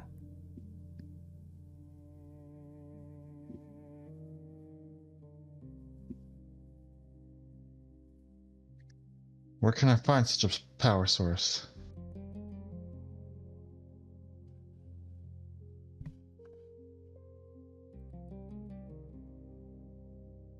Where the power source of something like a Veilstorm is most common.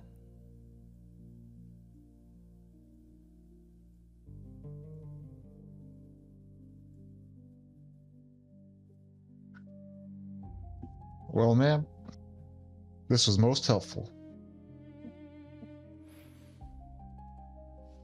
Thank you, Bodhi.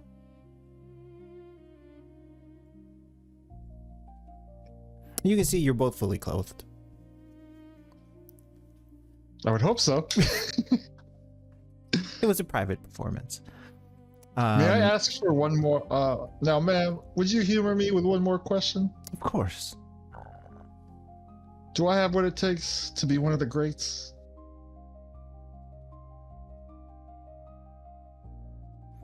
Yes, Bodhi. You do.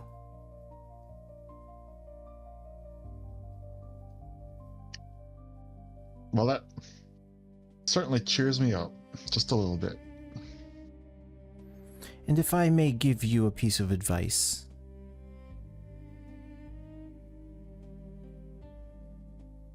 do not Sure. resist when the time comes. Well, I won't say no to an opportunity. You can see that she smirks and she takes another puff of her cigarette.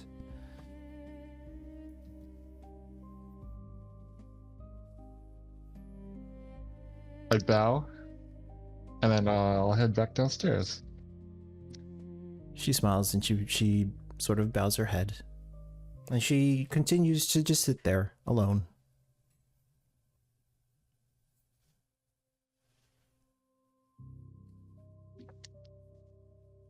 As a prank, I come down the stairs with a look of like distraught on my face for Nolan and Tajir to see. I see Bodhi coming down the stairs, and I put down what it was, the glass of wine I had and the cigar, and I see that he's terrified. I'm like, Bodhi, what happened? And I'm like staring like past him, like just blinking, like not even blinking.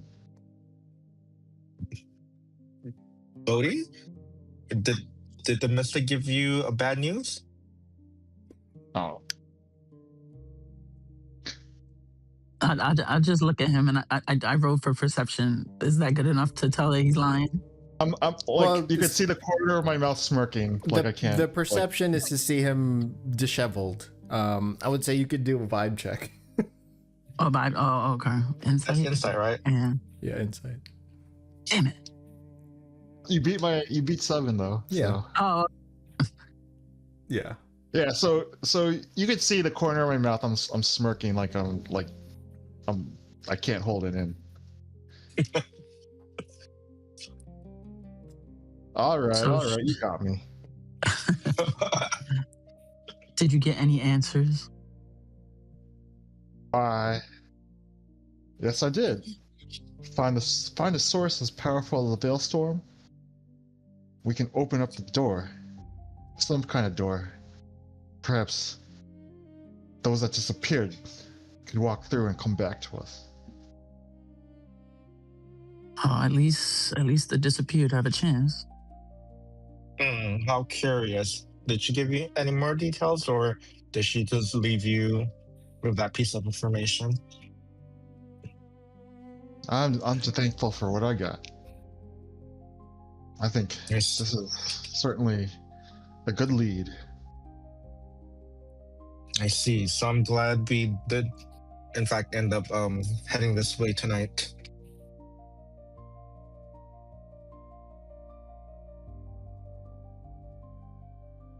So now that the three of you have regrouped, where are you heading? Mm-hmm. Are you back to the forge? Are I guess? you spending the night here, or?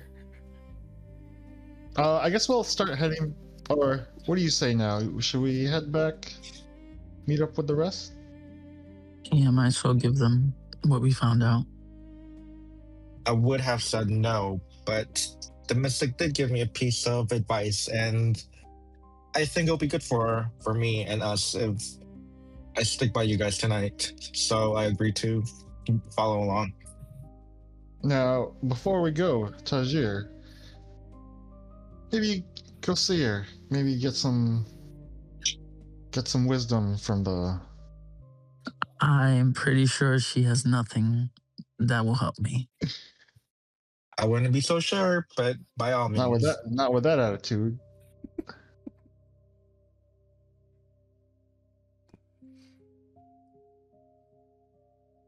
I mean, I'm under the impression that she's a hack, so I'll leave it at that. All right, all right. Let's head on out now. Right, so you gather your things and you head back towards the forge. We cut back to Helix and Navina. You spy Nia walking into the library. You approach and follow suit, staying close behind. What do you do?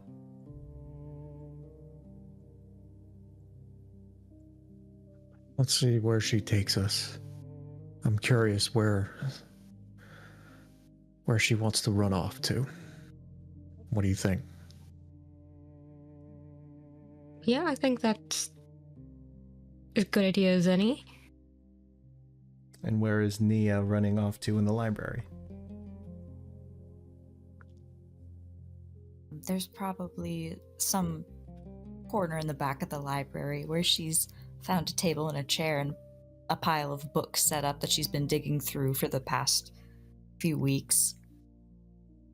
Where she's holed up kind of with notes and coffee. Is this where you've been sleeping this whole time? Sometimes, not all the time. Okay, so you find your little nook in the corner, undisturbed, untouched.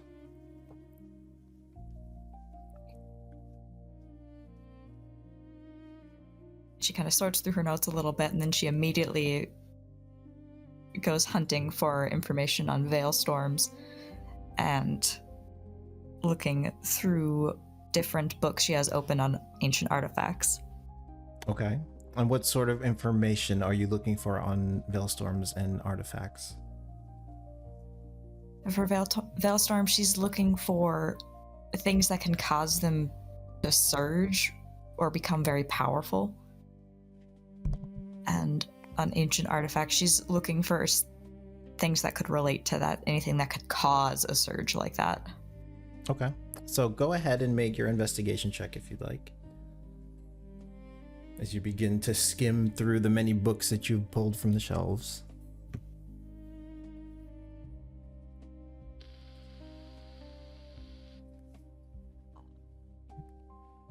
Anyone? 21. So as you begin reading quickly through these books, you know that veil storms are born of the doom of Kazmir. They are sort of an after effect of that event. Wild magic, chaos magic. You read that none have ever come this close to Almiraj. There was one instance where it did, but none have ever hit Almiraj the way that this one did. In terms of the intensity of the storms are random. Many believe that this is a natural phenomena, that certain atmospheric effects affect the intensity of the storm. In terms of artifacts, you find nothing pertaining to anything controlling the veil storms. A dead end.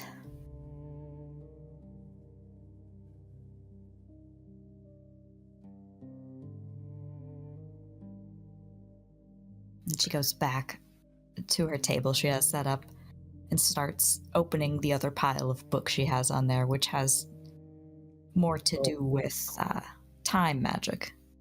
I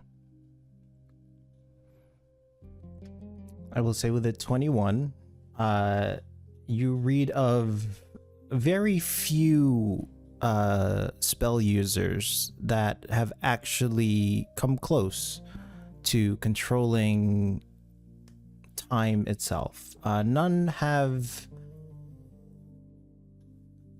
survived past a certain point, but that certain point is not written. The notes on that sort of end time manipulation is very dangerous within the world.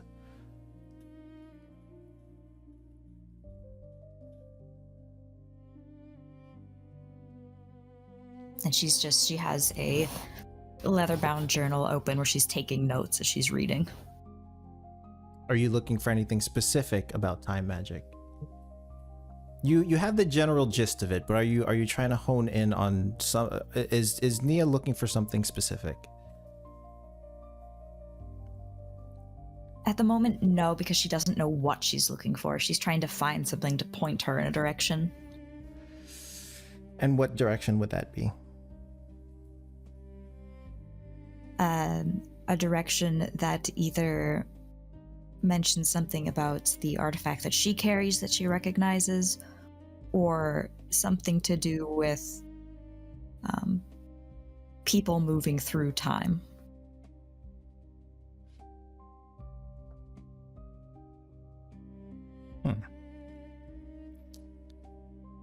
Go ahead and make another investigation check.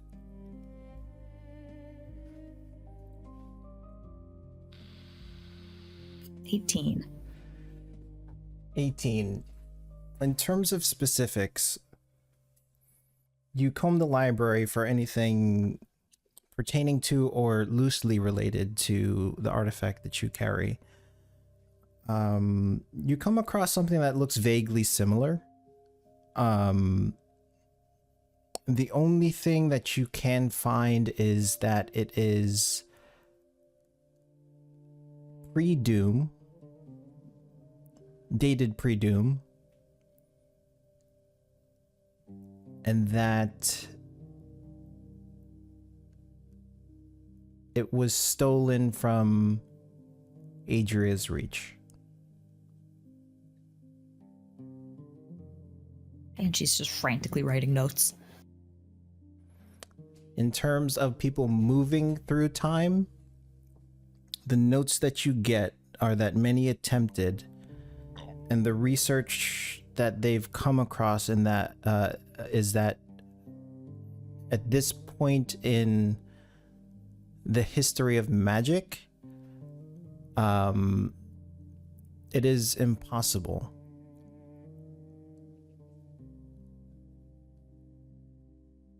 But you don't know whether or not the notes stop because they perished trying to do that, or they succeeded but never came back. So there is a moat of possibility that something like that is possible, but you don't know concretely.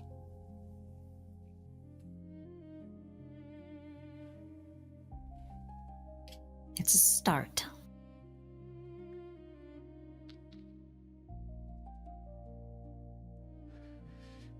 And I will say that you notice Helix and Avina peeking around the corner.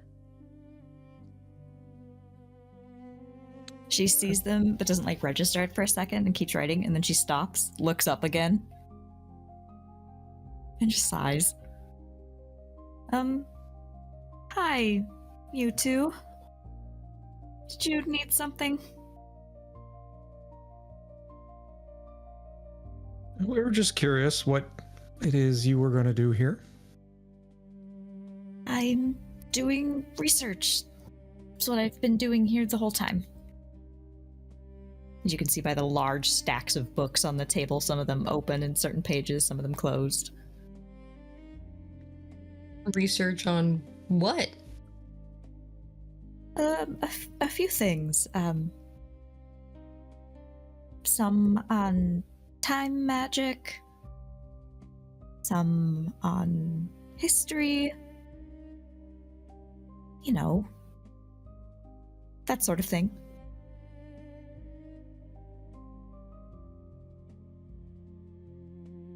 Okay.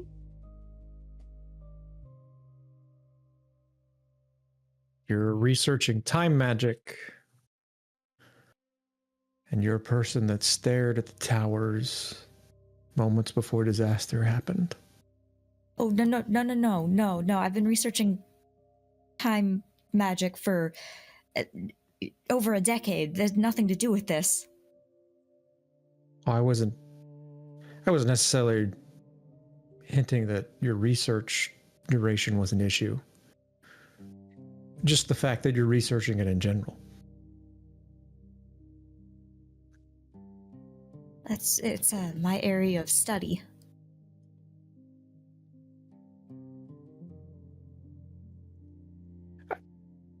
All scholars have their desired expertise. You know, Navina, you've got. How often do you spend nose down in a book? I mean, every once in a while. I'm more of a get my hands dirty and make something and hope it doesn't blow up in my face kind of researcher.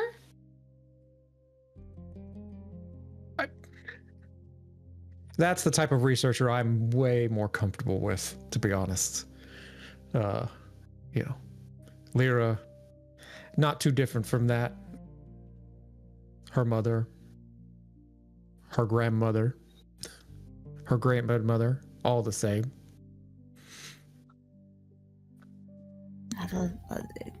This kind of magic, you can't really... It's difficult to put into practice until you have a certain skill level, and I'm not quite of that level. But it sounds like the type of magic that'll blow up in your face. Potentially, if used incorrectly. I'm not really sure there's a way to use time magic correctly.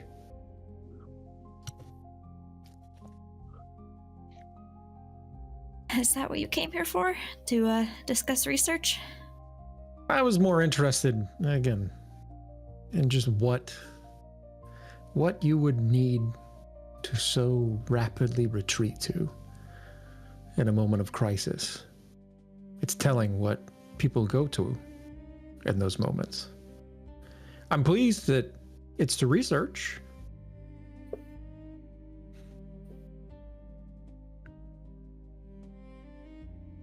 It's more so that I just didn't want to be involved with what was unfolding. Why? Nia,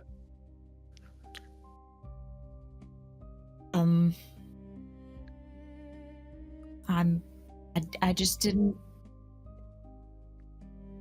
want to get noticed by anyone.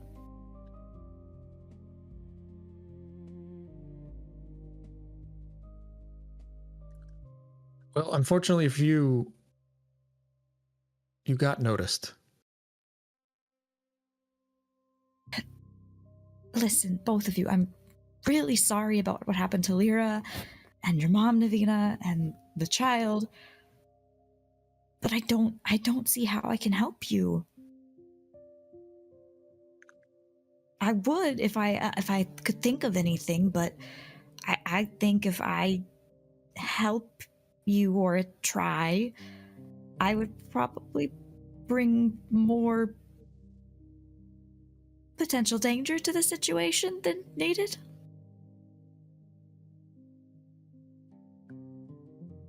I have a guy hiding in our forge because he's running from something. I don't think you would bring much more than that, personally. I've literally witnessed the end of the world, so you're gonna have to do a lot to top that. I'm not saying it would be me directly, but just in case.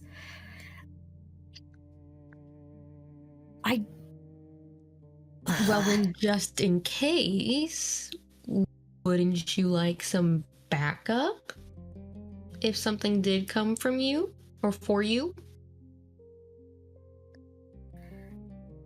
That's kind of the reason I've also been skulking away in a library. The less people who notice you exist, the less likely anyone will come look for you. And if I go with all of you, you are going to dig into this, and that's going to attract attention. If someone comes coming, you'll have a rather stout fellow standing between you and them. And I have a need of people with strong minds. Which is And if you why don't- I am seeking you out. Just like Navina here. And if you don't want us to dig, I can say for myself at least that I won't. You have your secrets. I have my secrets. Unless you want me to know, they're none of my business. It's not that I'm keeping them from you because I want to. I'm just. The more people who know about what I'm doing here, the more people who are potentially at risk. If no one knows anything, they can't be harmed. That's not true.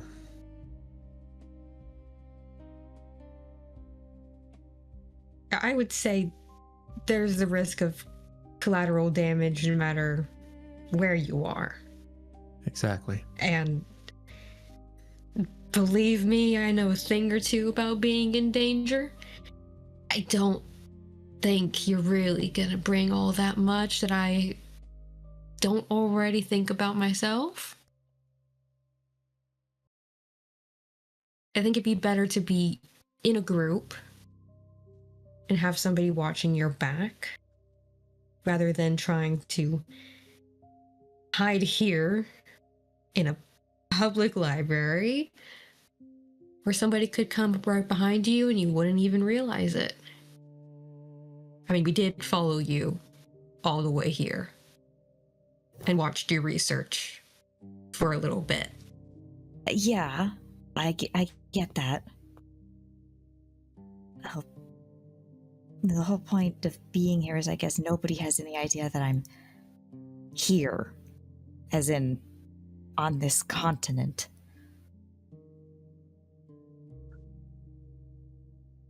I mean, nobody really has to know. I don't plan on Alright. telling anyone.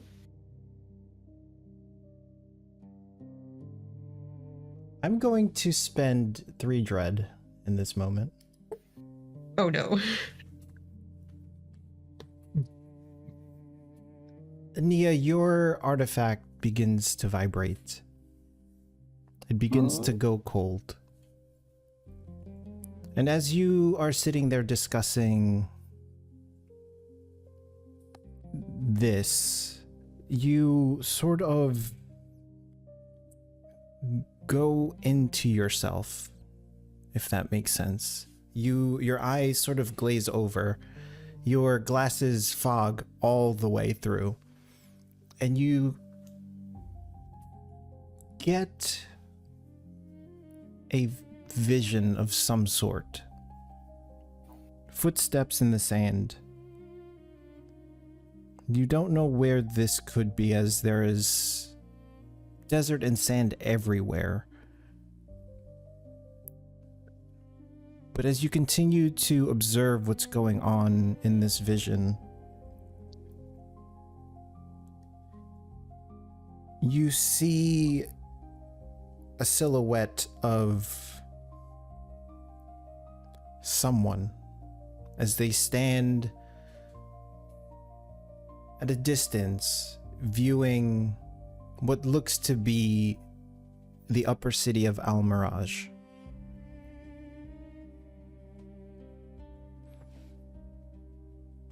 And as you focus in, you see more footsteps.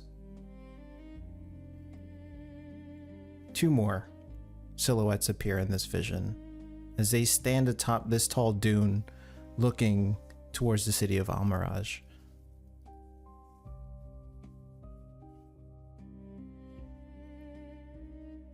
You sort of come back into yourself, your glasses defog, and your eyes are no longer glazed over.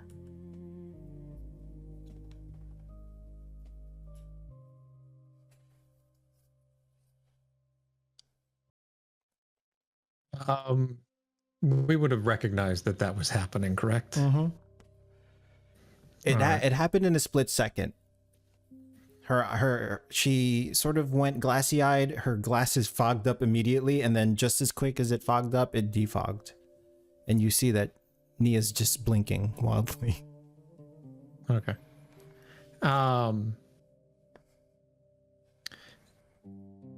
Helix, upon that, witnessing that, he'll walk into the room. Is there like a chair or something around? Yeah, she's got like a chair and table that she's been working on. It's like a little study area, so there's multiple chairs.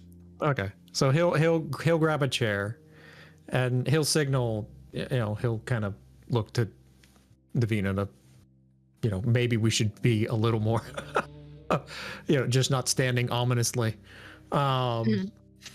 And he'll sit down next to Nia. Nia, something's going on with you. That's clear. And I know you want to stay hidden.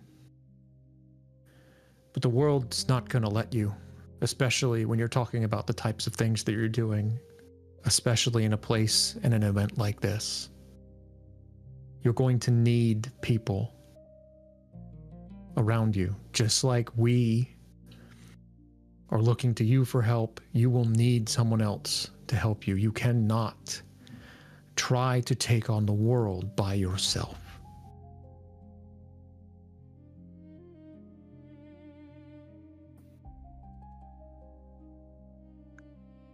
I hear you, Helix, but I'm not trying to take on the world. I'm just trying to find answers.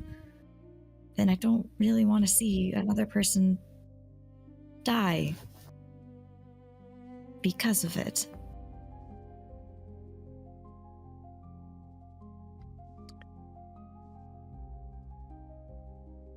I think there's a lot of people. I think there's 3 people in particular sitting here right now that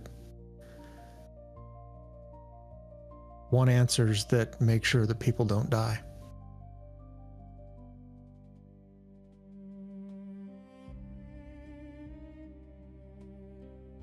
At this point, Navina's taken the chair across the table from you both. Whatever answers you're searching for, we can help you with that. And you can help us find our answers. As of right now, our people are missing. But the reality is, the longer they remain missing, the greater chance there is that they come to significant harm. The faster we find them, the better. And the more help we have with that, the greater our odds are. The greater their odds are. So if you want to help save lives, it's a pretty good place to start. And like I said, we'd help you. I don't know much about time magic, but I'm sure I could figure some stuff out.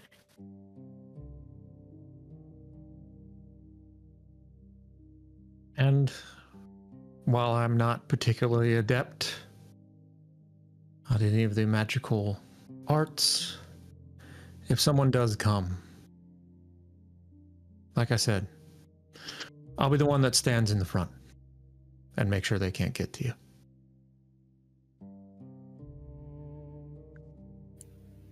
Are you familiar with the island of Rook? I am somewhat versed in those folk. I have come across some of them in my travels.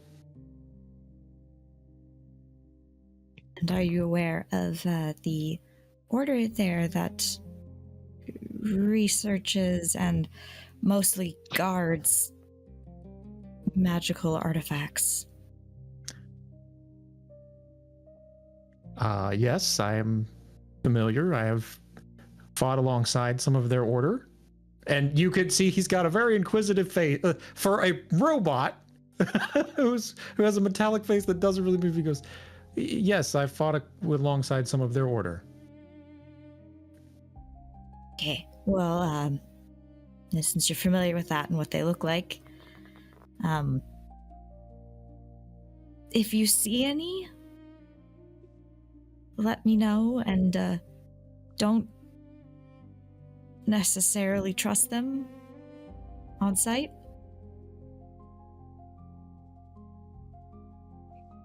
I see. There's something going on in the order. Okay.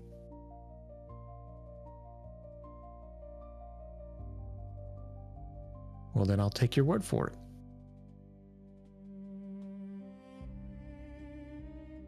All right, if you guys are serious about this, I'll do what I can to help.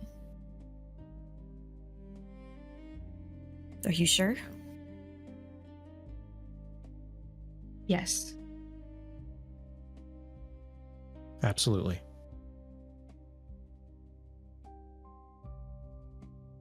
All right, then. Well, as a sign of trust and respect, she's going to hold out her hand for a handshake. My name is actually Salonia. Polonia. Well, it's a pleasure to meet you. My name's still Helix. And he holds out a hand. And she shakes it. I figured. Sorry. I lied to you, Navina, Helix. That's all right. Salonia is a very beautiful name. Thank you. But as far as it comes to finding Lyra and the others, I did a little bit of looking and couldn't find anything concrete, but my initial idea anyway, was that since Message somehow contacted something of Lyra, and it only works within a certain amount of distance of the person casting the spell, what if they're in the same space, like physically the same space, but not at the same time?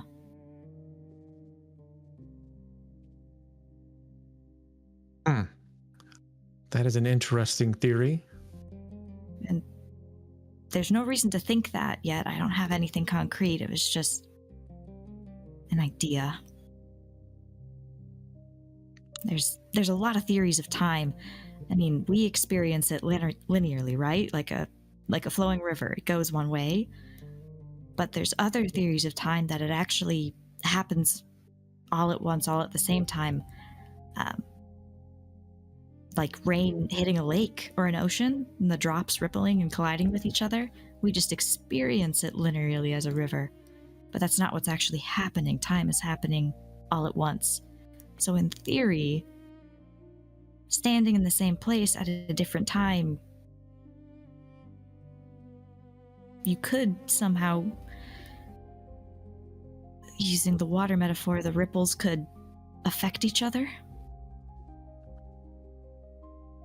And as you say all these things, you can tell by Helix's expression, he's currently giving one that's like, you're talking to him? And he's like, yeah, she's saying things.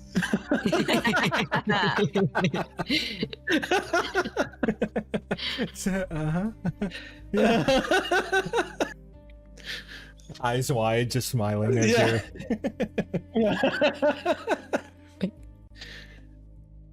That sounds really interesting, honestly. I hadn't thought of it like that. When you said that you cast Message but got static with Lyra's voice somewhat there, and then explained that you have to be able to be in the same vicinity and like see them or they see you, I sort of thought about it differently, I guess, where, you know, maybe she's still there or still here, but just I don't know how to describe it, sort of mirrored from us, like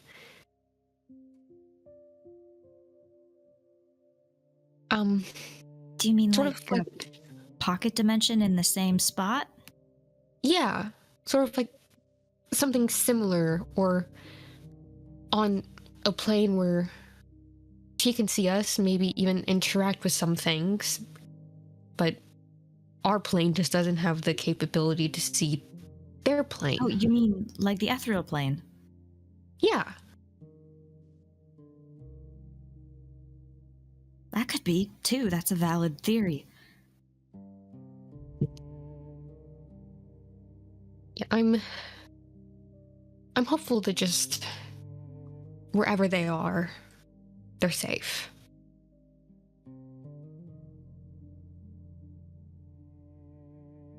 Well, if it's what you're describing and they're just somewhere else, then we just have to find a way to bring them back. And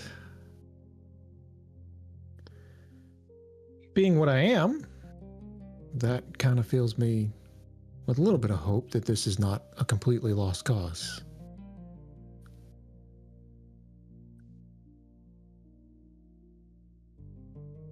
I mean, the way I always approach a problem is that until I run face first into a wall, there's always a way through it.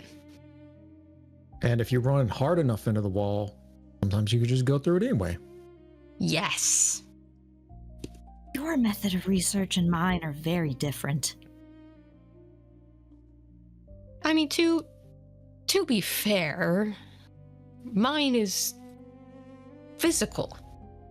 I have to put things together, figure out how they work, and sometimes it blows up in my face, other times it works a lot better than I thought it would.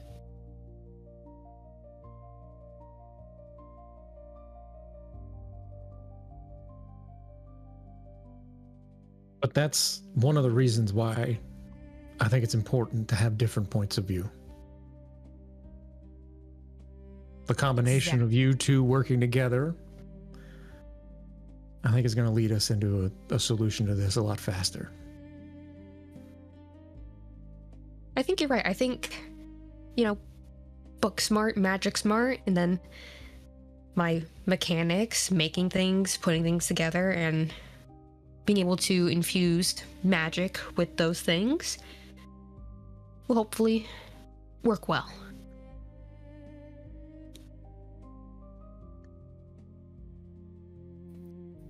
Okay, I see your points. What's next then? We Well- did say... Sorry, Helix. We did say we'd meet back up with the other group that was going to go talk to a fortune teller? That sounds unproductive. Yeah, I wasn't really all that sure on it myself. That's why I came here. Also because I wanted to check on you and learn some stuff, but also I really had no interest in talking to a fortune teller. Yeah, same here. Were they gonna come back to your forge? They should. I told them they could. So should we go there? Or did you have somewhere else in mind? I did want to stop in at my aunt's shop on the way in, just to get a head count on her. But yeah, I wanted to head back there. And then once we have the group together, I would like us all to go to the Institute, because we need to look at Lyra's notes. I overheard and saw some things that might provide us with hints as to what's happening. She was working on the Veil Towers, right? Yes, and she found issues, Oh. Oh, which is why I need people that are going to be capable of be able to piece apart what she was doing.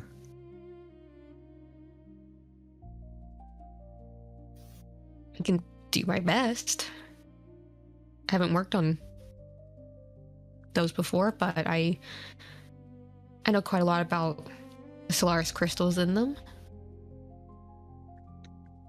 Well, and I can see if she was using any particular spells or what magical abnormalities she may have noticed. I'm sure we And- could break it down enough. And Navina, maybe I could help you take a look at your robot snake thing. Yeah, I do really want to dismantle him at some point. Well, I have a 'Cause way we could look and see what magic's been cast on it, if there was anything that you didn't put there. I would love it if you did that. Yeah, totally. It'll take a little time, but we can do It's that. gonna take some time to dismantle him and see if I can figure anything out wiring wise anyway, so that's fine. And I don't think I'm gonna be sleeping anytime soon. So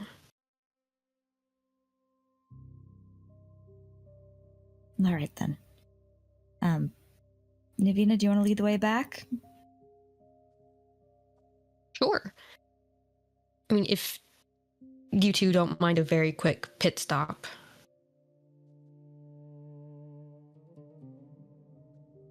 No, but No all issues with me. means. Thank you, I appreciate it. Do we need to check out any of these books? No, I can always come back if I need to. I have my notes in my journal, so I should be fine. Plus, whenever I leave, this spot hasn't really ever been disturbed, so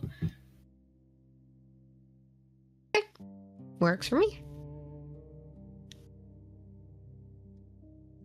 So you guys gather your group and you head out. Where are you heading after the library, before the forge? Heading to her aunt's jewelry shop. Okay. So you find your way to your aunt's jewelry shop easily enough. It's not too far away. You can see that the lights are off within the establishment. She'll go up to the door and knock on it, see if she can get her aunt to come to the door before she unlocks it. As you knock on the door slightly creaks open.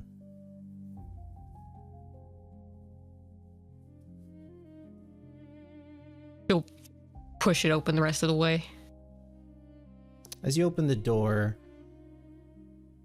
you see your aunt's jewelry shop as it is, except the lights are out. And at the center of the room, you see what looks to be a pile of dust.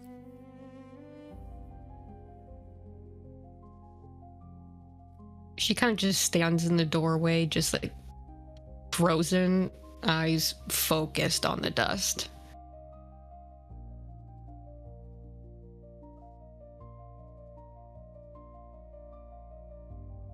Navina, did you see her? Is she in there?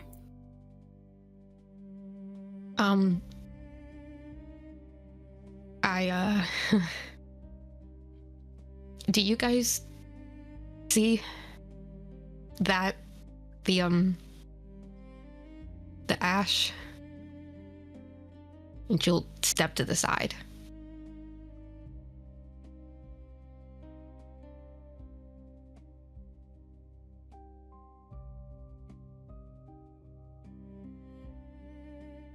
Salonia will just walk part of the way in and look.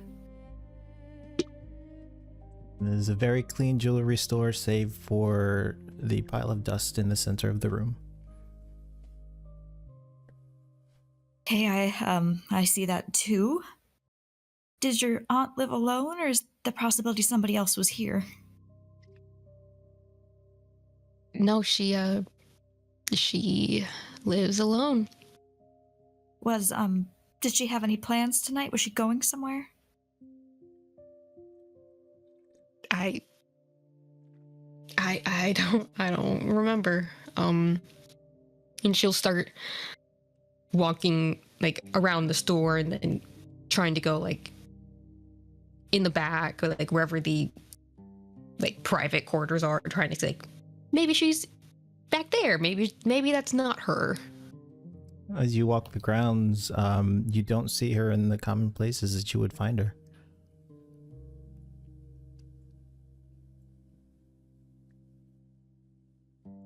Okay. Helix is just quietly following as she wanders. Maybe. I mean, the door was unlocked. Maybe somebody was just trying to take shelter.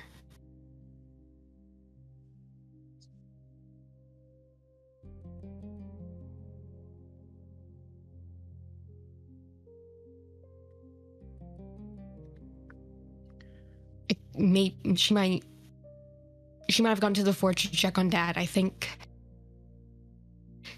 we should just head back to the forge. You know, she might have beat us there.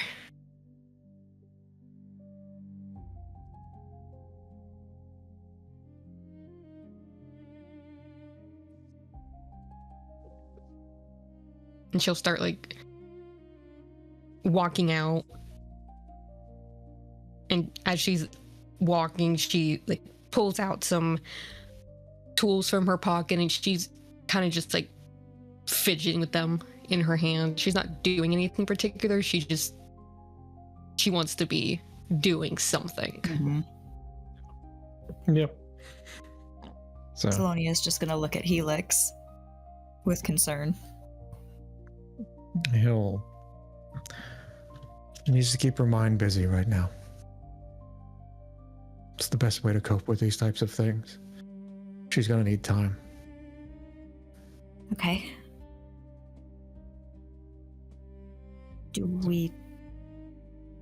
Is she gonna tell her father? Most likely, but it's best it comes from family members anyway. Yeah, you're probably right. This is not the type of news you want coming from a stranger. Yeah.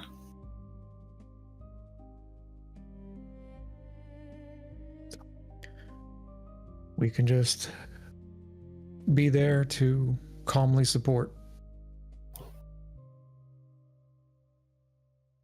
That's what I intend to do.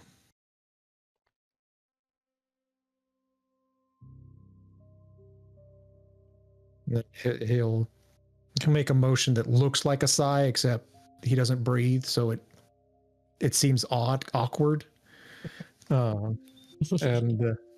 Like he's going through a motion he understands, but it's not reacting in the same way that It's his a body does. habit, not a necessity.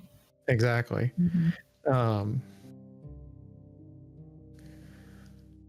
Such needless and unfortunate loss. I don't understand. I just don't understand why these sorts of things have to happen.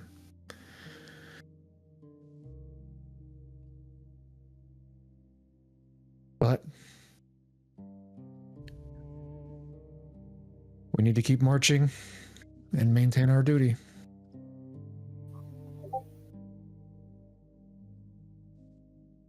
Well, we'll try our best to find out what's happened.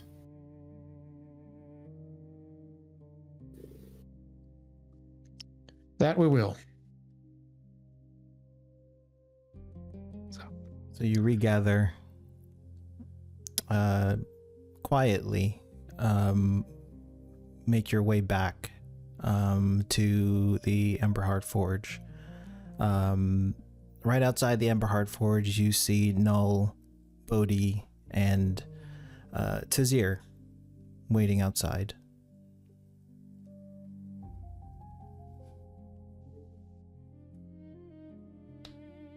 Do they look like a rather jovial bunch right now? One of them looks particularly happy.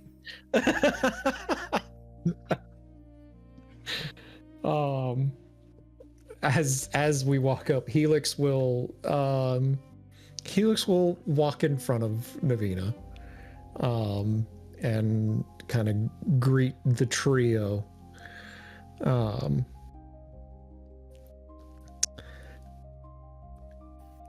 Good to see y'all back so quick. Well, we hope you find what we found. Something Which of is use. barely anything. Now, Tajir. Don't be so pessimistic.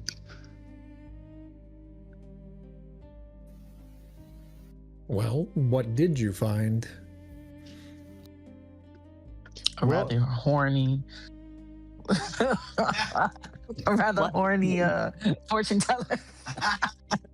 What? Oh, What did you go to? Yeah, no, tell us where we went.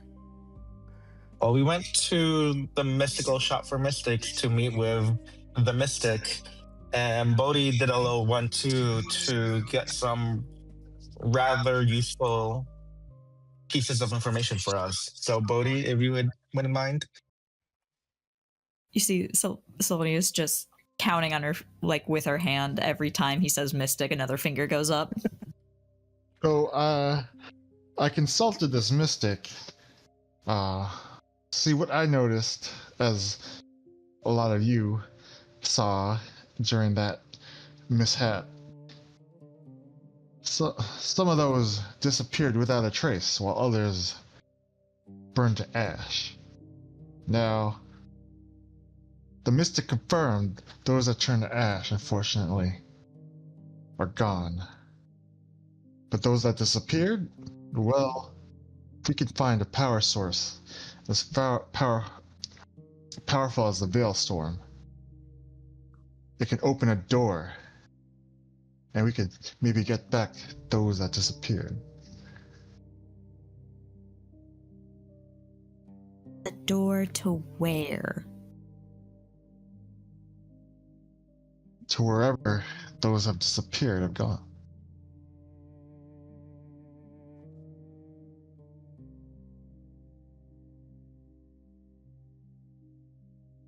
so how does the mystic know this? I tend to know. The mystic can peer into some unknown energies to see things that we normal people cannot see.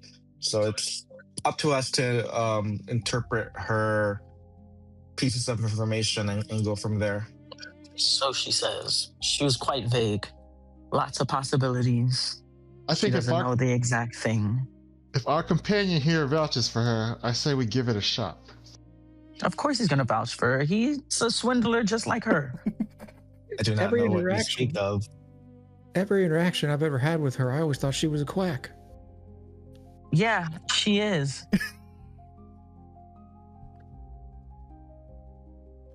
Now listen, she knows what she's talking about. Why don't you both tell them how you got this information? That she made you pay for this information.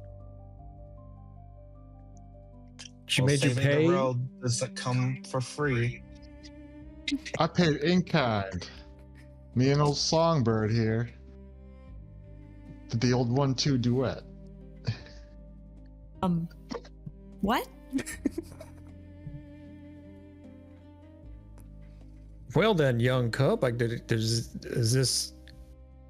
Are you no longer a young cub? Is that what you're implying here? All I'm saying is, me and my trusty lute here performed a couple of songs for her in exchange for this information. That's all. I see. Wait, the lute has a name? Old Songbird? Nia, old Songbird. Ah, oh, okay.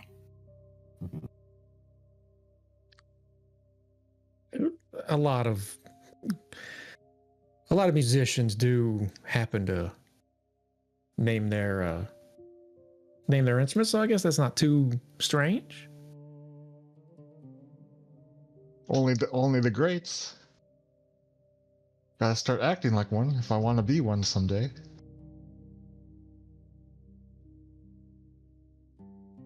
Was old Roy Claremont's instrument's name? I can't recall. Bessie the Butte, of course. Oh, that's right. Old Bessie. He sure know how to work her. Ain't that right? He sure does.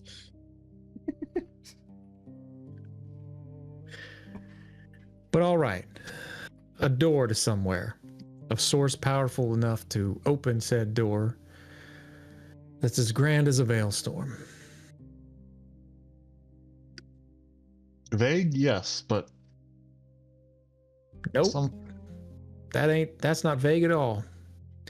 I happen to know of some, but they're not here, and I don't know how to get those here.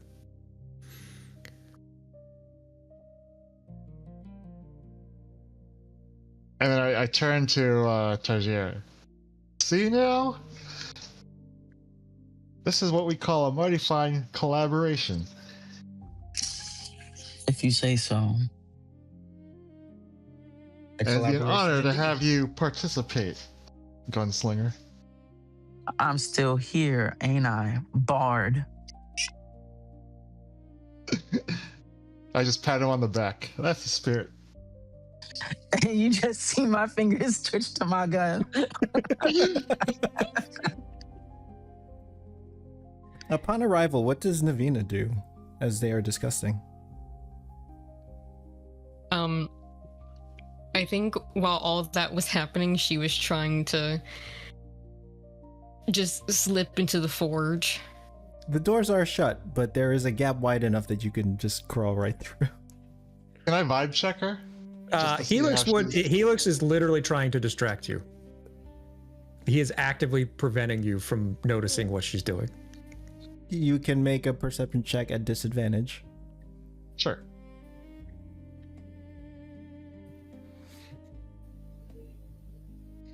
And me too? I gotta do the same? Okay. Oh my god. Whoa. A nat 1 and a nat 20? Damn. Valid. 0. You're distracting really well. Yes. Very sad. Ah, damn. Bringing up Roy Claymont. That was all it needed. Yeah. Now you're just talking about Roy Claremont. So Navina, you slip through. The forge is quiet and empty. At least the bottom floor is. Yeah, is my snake inside now, or is it still outside? Nope, still outside. I figured. Yeah, she'll just like quietly walk upstairs. Okay. As you walk upstairs, with your passive perception, you can hear your father's voice. She'll start like slowly moving towards it, kind of dreading this conversation they're about to have. As you get closer, you can hear him say, "No, Rumana, you have to get some sleep. It's been some time. I think you should get some sleep. There's no point crying. We're gonna try our best to find your brother. I promise."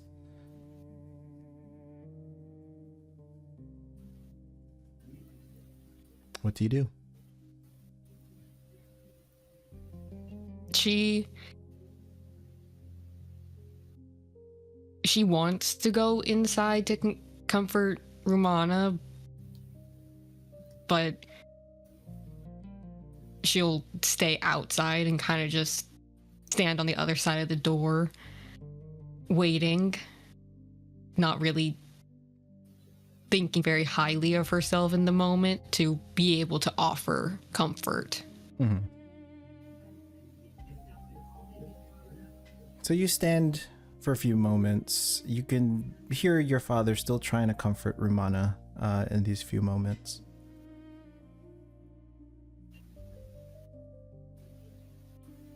It goes silent. Your father's voice goes down to a whisper.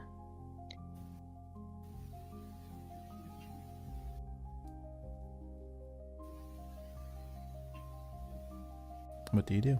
She will or at least she'll try to very quietly open the door and peek inside and see, like, is he being successful? Like, is she seeming like she's gonna go to sleep or not?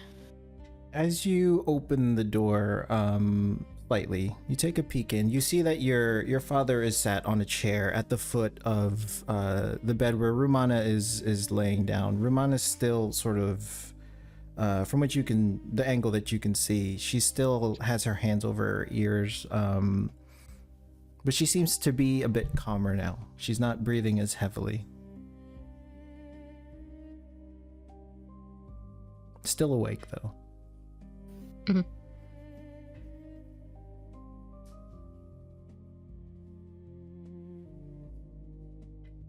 Taking a deep breath, she will very reluctantly go into the room. Okay. As you begin opening the door even more, your father looks over to you, and he sort of does this to you. Like puts his finger over his lips just to be quiet. She'll nod back at him before, like, making a motion with her head, like, come out here, I need to talk to you, like, just like nodding to the side basically before she steps back and trusting her dad's judgment on this. You can see that he nods at your gesture, and he just looks over at Rumana just to like check to see if she's like even trying to fall asleep.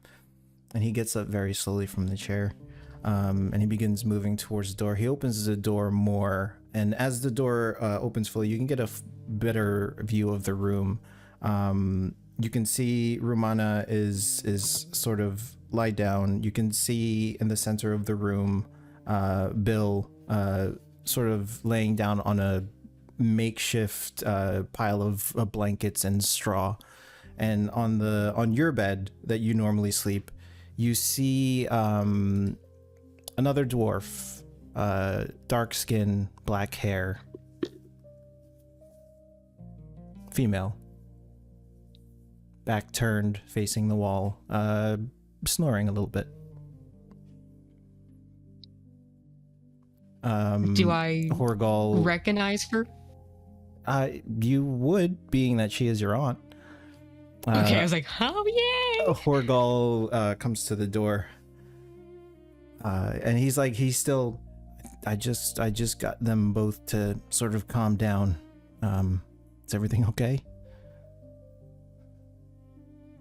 Like, she's kind of just staring at her aunt at this point before she kind of, her legs kind of give out a little bit, and she starts like going down towards the ground. Oh, whoa, honey, is everything okay? And he sort of like grabs you before you fall fully.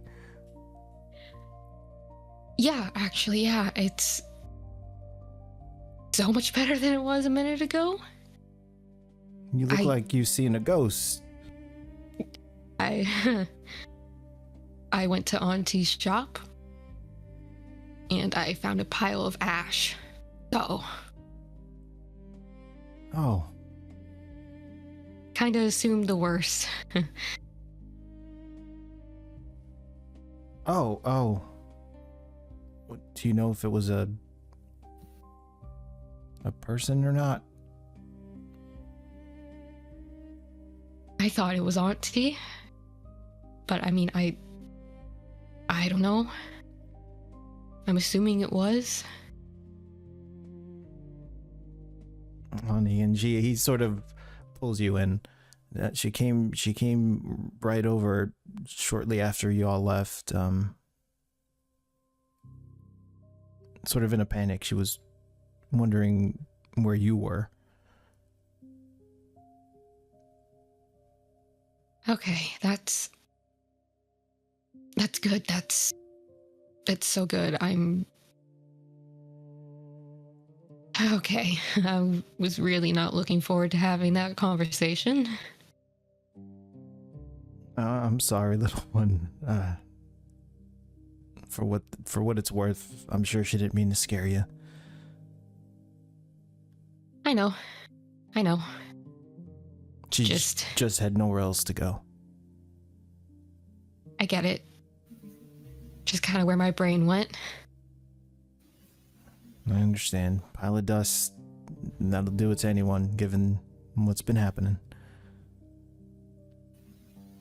Yeah, I should probably go back downstairs though. I had Helix and a girl named Nia with me when I checked, and well, I'm sure they're assuming that we're having that conversation right now. So should probably go tell them that my aunt isn't dead. If yes, yes, I think that's a good idea. Wouldn't want to put more worry on your friends than needed. Yeah, I'm gonna go do that, and then I think we're all trying to piece together whatever we can and do some work, but More work. you should Navina, get some sleep. I should get some sleep. You look like you haven't slept in days. I think you should get some rest as well. I would love to, but I think you know me better than that. I'll just be staring at the ceiling if I try. I'd rather be productive. You can see that he wants to say something else, but he knows you well enough. He sort of just softly smiles at you and nods. Well, if you guys need a place to stay, there's room in the workshop. We set up some beds for whatever that's worth, if you guys need a place to rest. Thanks, Dad. I really appreciate it. And he sort of just tightens his grip on your wrist. We're gonna find Mom. We're gonna find Robbie. We will. We will. I think Just don't burn we might actually have a place to start. So Just don't burn yourself out before anything else happens. do my best not to. Wouldn't exactly want that lecture from Mom.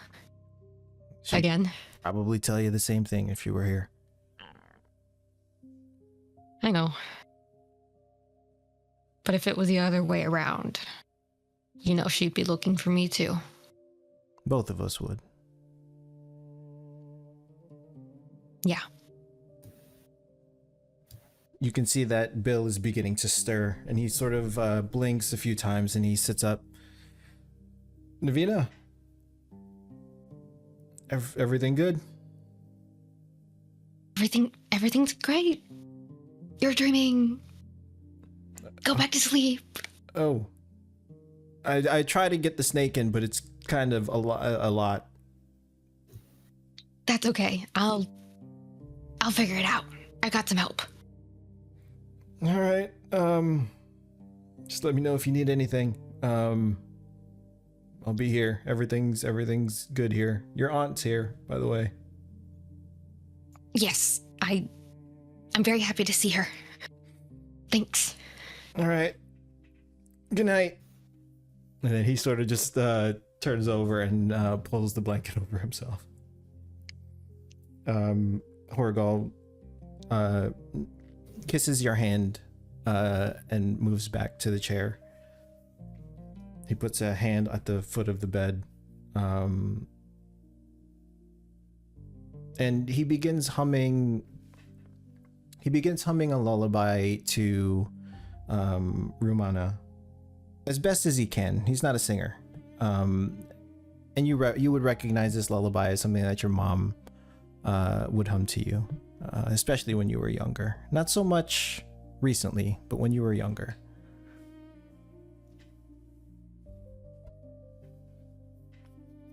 Navina will smile at her dad doing the lullaby and take one more look around the room before she quietly closes the door and goes back downstairs.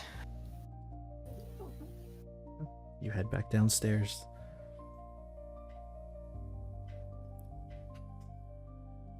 And she'll start opening the doors from the inside. You guys see Navina open the doors.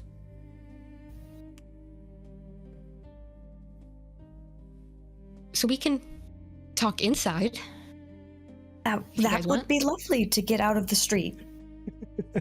The streets are, I would say at this point, mostly empty now, save for a few stragglers, but they're mostly empty. Yeah, just, Also, is this your snake? it is. It is. He's kind of heavy. Yeah, it's bigger than I thought it'd be. Neo, I made him to be impressive, with and your then that kind of turned against me. with your passive perception and investigation, you can tell that fully completed, the way that this snake is constructed, if it were to uncoil and stand straight up, it would probably be taller than this building. Definitely taller than the stage at the concert grounds. How do we get it inside? Well,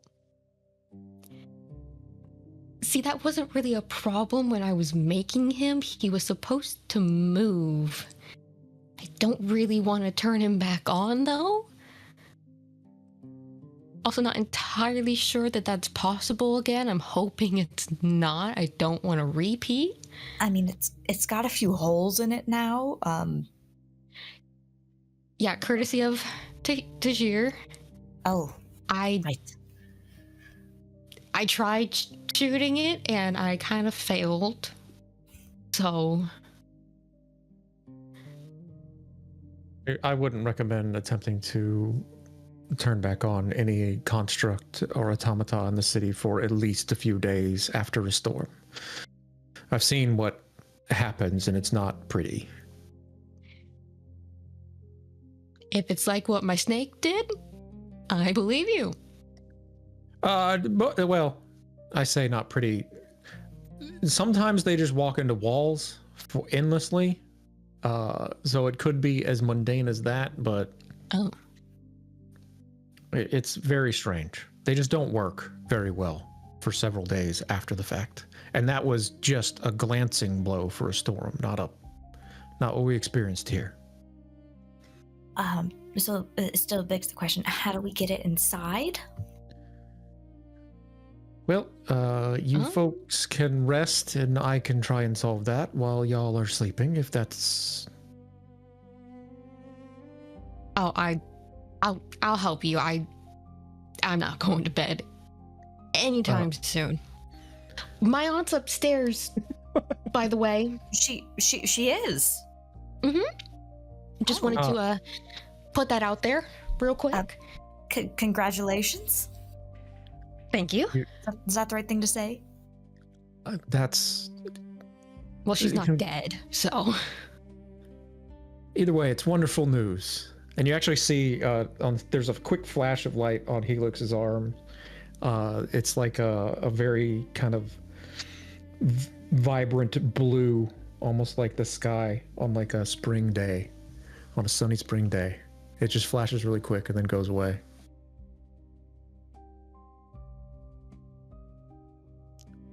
Yeah, but we can, compare notes on everything we've figured out. And then worry about the snake. The snake can be a future in a couple minutes problem. Unless I missed that conversation already. Just because tonight's been weird, in case something happens, I'd rather do this now. then later. And she sets up to cast Detect Magic on the snake. Okay.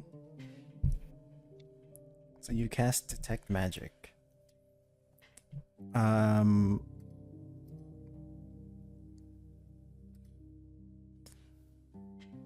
As you cast it, you get bombarded with magical arcane energies. You get abjuration, you get conjuration, you get divination, you get enchantment, you get evocation, you get illusion, you get necromancy, and you get transmutation.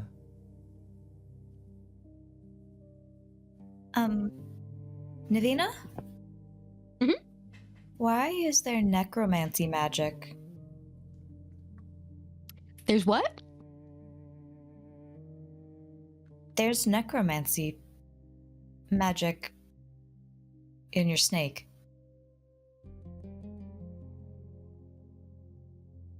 You see her standing there and like her jaws kind of dropped a little bit. And she's just staring at her snake. I didn't put that there.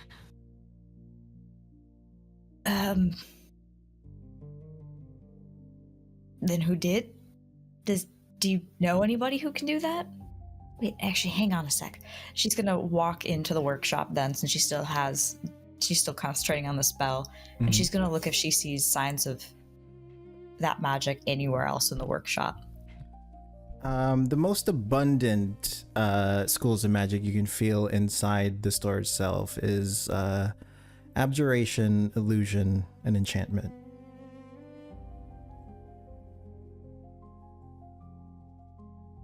Yeah, okay. Obviously, there's a whole bunch of magic in your snake, including like the ones you'd expect, abjuration, illusion, and things like that. But there's, conjuration, and, then there's the necromancy. I mean, the conjuration might make sense. When I was making the snake, it was to be impressive and entertaining. What did the snake do exactly? I mean, it's a rattlesnake, so its rattle does make sound, but that's just with beads inside the casing. But snakes also have venom, so I wanted to give it the ability to shoot stuff out of its mouth, but it was just supposed to be green confetti and like minimal sparks, basically, just to be, cool, shiny, entertain the children. Except once it turned, that became motes of green flame.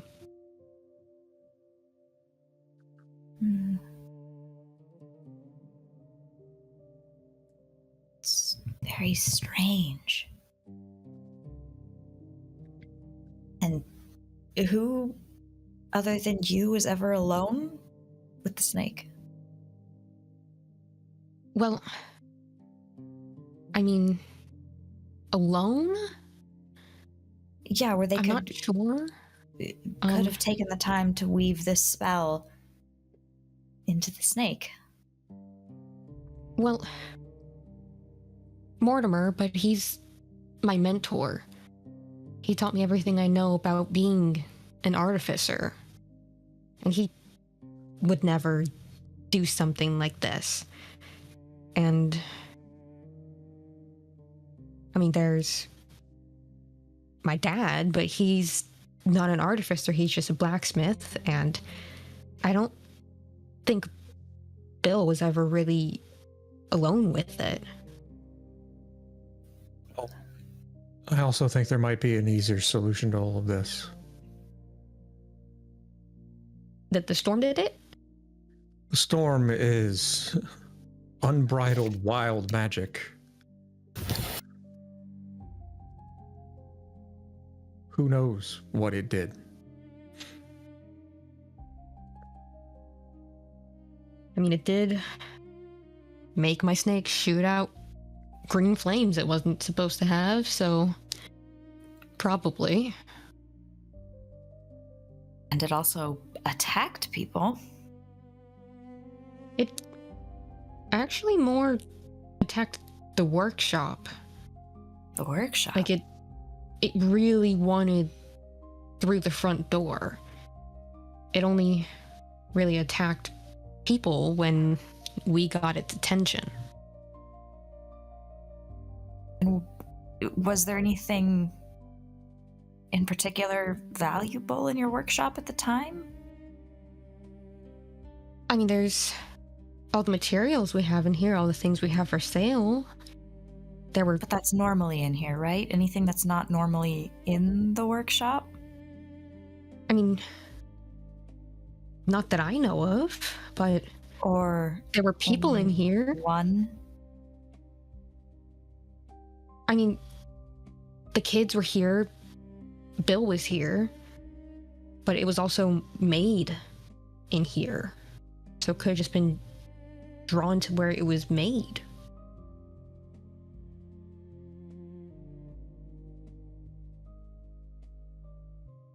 Not enough information to say.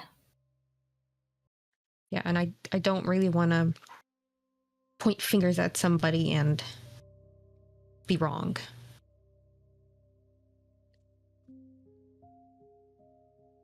No accusations until we know more. And we don't know nearly enough. Yeah. So Though maybe... Sorry. Go ahead. Maybe I should just make sure it's not gonna turn back on before we move it. Well, that's real easy. I think we could just shoot it more. I mean, yeah. Could do that. But I also kind of want to dismantle it and see if I can find any, like, physical traces. And that would be kind of difficult if they're destroyed.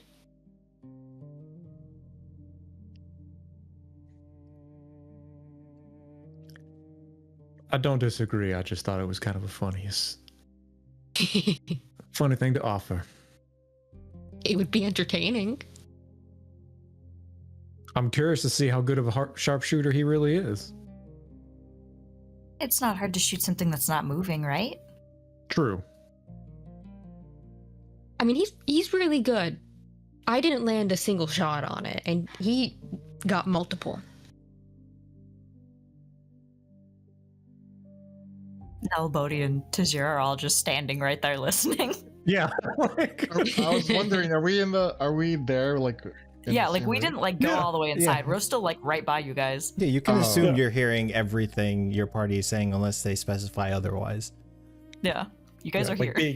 Like it'd be literally in other parts of the city. So I don't know if Bobby's there or not. I'm here. Oh, yeah, Okay. he was talking to you. Bobby, what's your passive perception? Hold on. I gotta use the app. Almost there. It is passive. It's 14. 14. As your party is discussing whatever it is they're discussing, they're trying to get the snake. Trying to figure out how to get the snake inside. Down the street, you see Ali Reza, the Vezaran guard that you were talking to in the tavern before New Year's, sort of limping down the street towards the forge. And he catches eye of you and he sort of raises his hand and waves. Oh, I'll walk over to him and leave everybody else. You can see There that goes. you can see that he's in plain clothes. He's not in his normal Vezaran, uniform. But you see that he does have his sort of light his fractal spear on his back and his fractal shield also on his back. Tajir, he just gives a sigh, and you can see that he's pretty bloodied and bruised.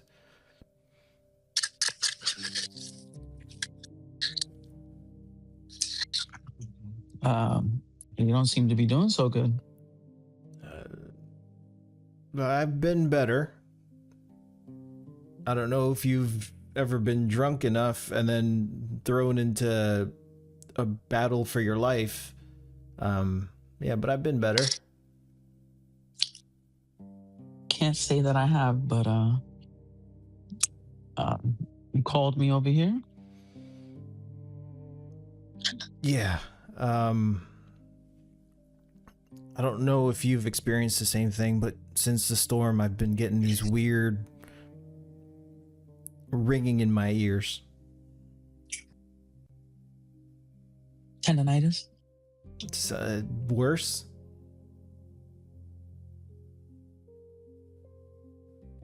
And in what way? Like it just wouldn't. It just like it's ringing and it's very hard to hear. I saw that thing in the sky, and that's where it all started. Wait a minute, that did happen to me, right? Yes. Something similar? As a matter of fact, I'm going to spend 3 more dread. Oh, crap. Oh, no. Navina, in this moment, your vision goes blank, like you've just been flashbanged. Tajir, you get that taste of metal in your mouth. You get the COVID mouth. Nia, your balance is off. Your equilibrium is off. Helix, your arm goes red. Not solid, but flickering red.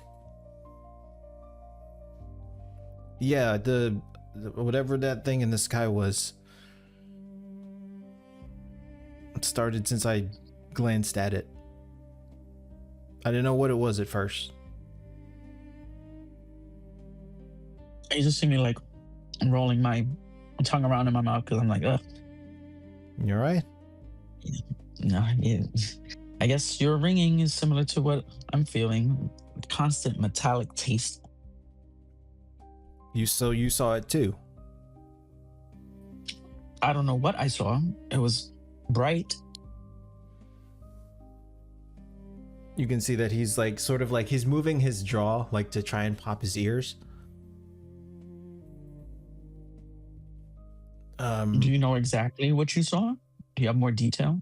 I mean, the Calanthere were saying that it was a sky carriage that got caught up in the storm. But as far as I'm aware, sky carriages don't look like that.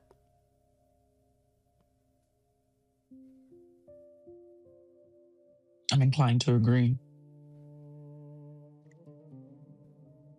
Well, it sounds like the Calanthere are going to send the Unmakers to go see and find out what the fuck that thing was. How and where are they going to send them? Well, they know it went north.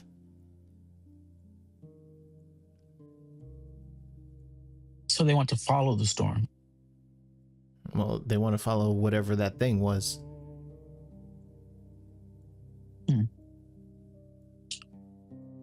And when is this happening? Within the next few days or so, they're already mobilizing the shield mages and a few of Azarin.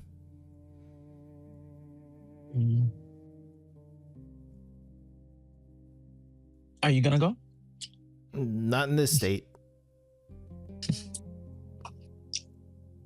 Those less injured than me will be going. You think they got room for a few more? Possibly. The people at the forge, I think they're gonna want in on this, if possible. I mean, I can ask, but I don't think it's an expedition. I don't think it's that kind of expedition.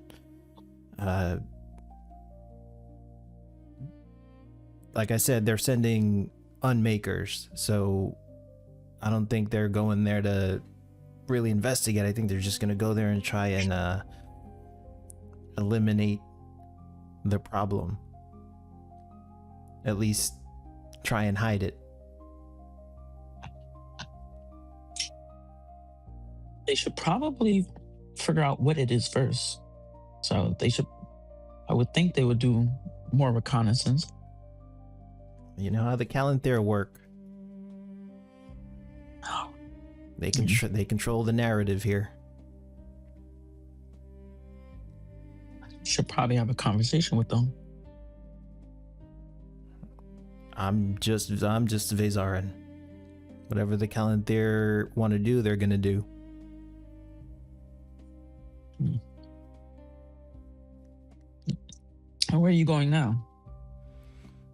Now I'm debating whether to go back to the bar or just go home.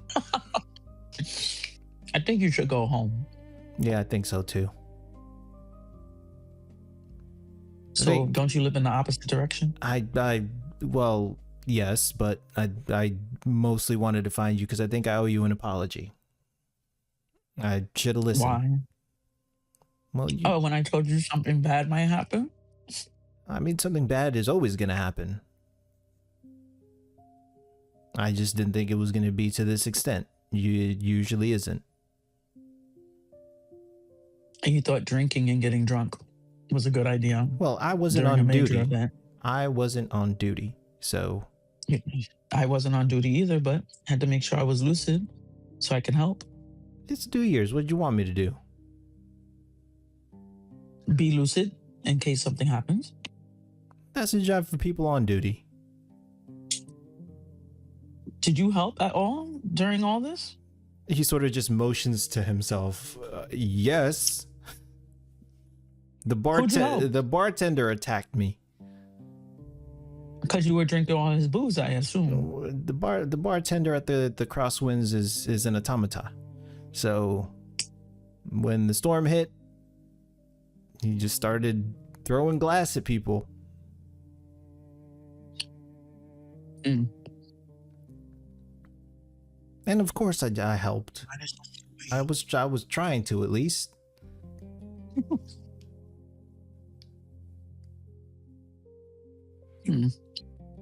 I suggest you just go home. Get some rest. Yeah. I'll see if I can get you in this expedition. That'd be much appreciated. You could just come by the forge. I'll probably be here. Right.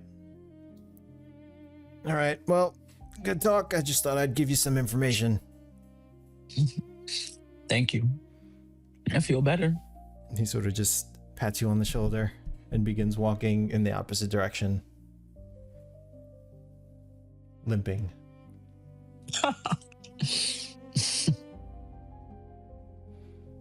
I'll walk back to the forge. Mm-hmm. You see that some of your party is experiencing sensory anomalies at the moment. Do I see everybody like Yes. experiencing this? Yeah, you see everything. I mean, nothing. Felix is a light show. Nothing so is he's nothing easy is to tell. Nothing is hidden unless someone says. So you can always assume that you see it. I look around and I just say like, all y'all all right? Yeah, I think Navina would be trying to just like stand still and pretend like she can still see. Your eyes just go like super wide and you're blinking. You hold your hands out a little bit, like, Yeah. Now, Navina, you look like you saw a ghost. Well, I mean earlier, kinda. But no, I'm good. So no one else is getting weird vibes Do not From the whole understand. night, yeah. this Kids whole and their night's view. been weird. I mean, right now, I keep tasting metal in my mouth. You can see that he's continuously sucking on his tongue because he's got cotton mouth.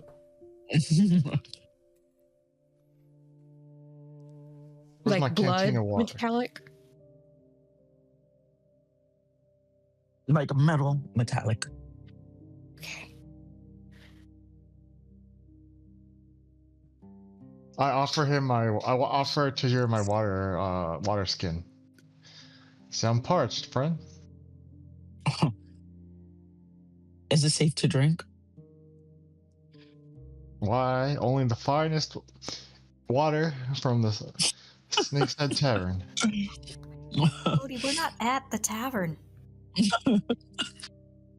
It's the finest water from the tavern. Why'd you just have that?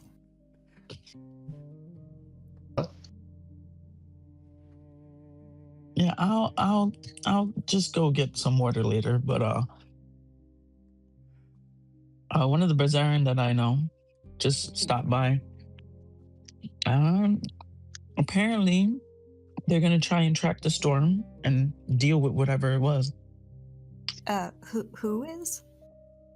Was it? How do you say it? The Calanthier. Calanthier.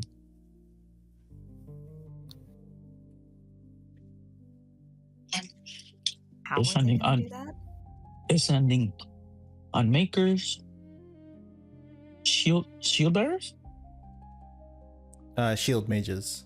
shield mages, And a few Vazarin. and a few Vazaria.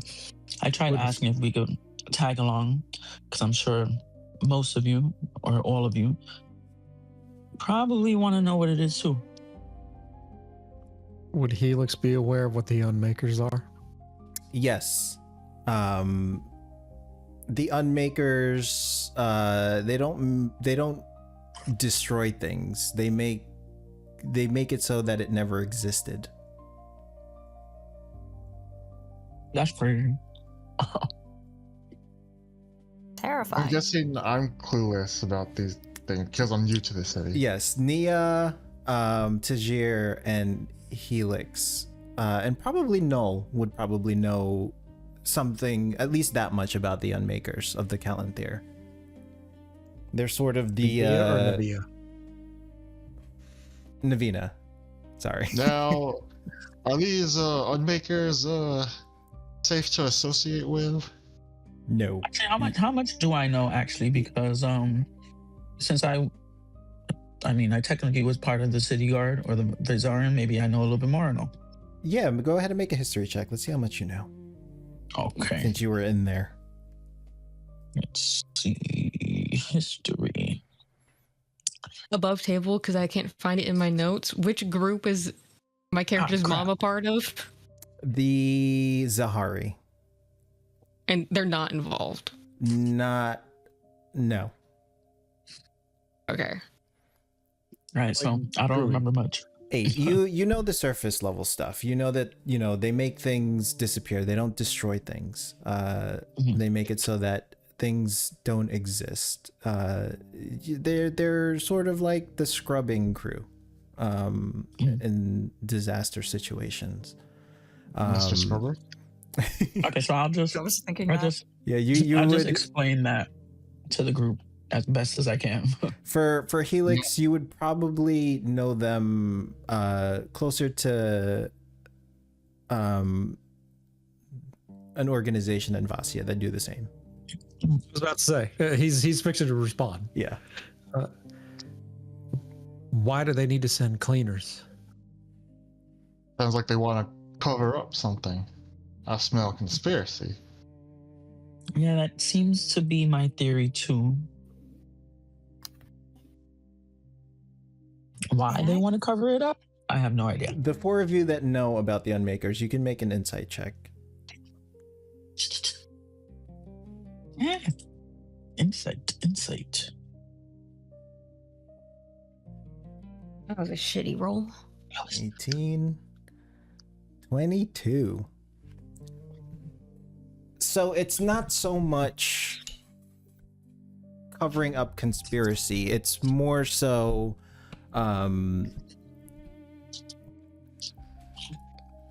keeping the populace calm. It's time to take your daily serenity. Yeah.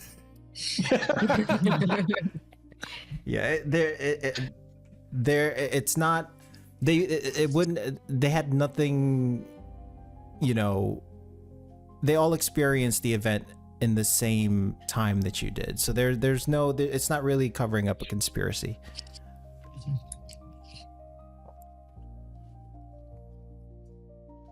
At least that's what Null and Tajir gathered.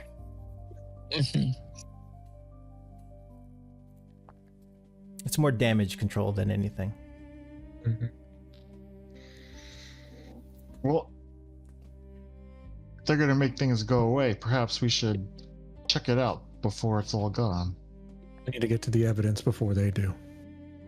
And they also don't know what they're getting themselves into. Didn't you say that Lyra had a bunch of notes on the Veil Towers? More than just that. Yes.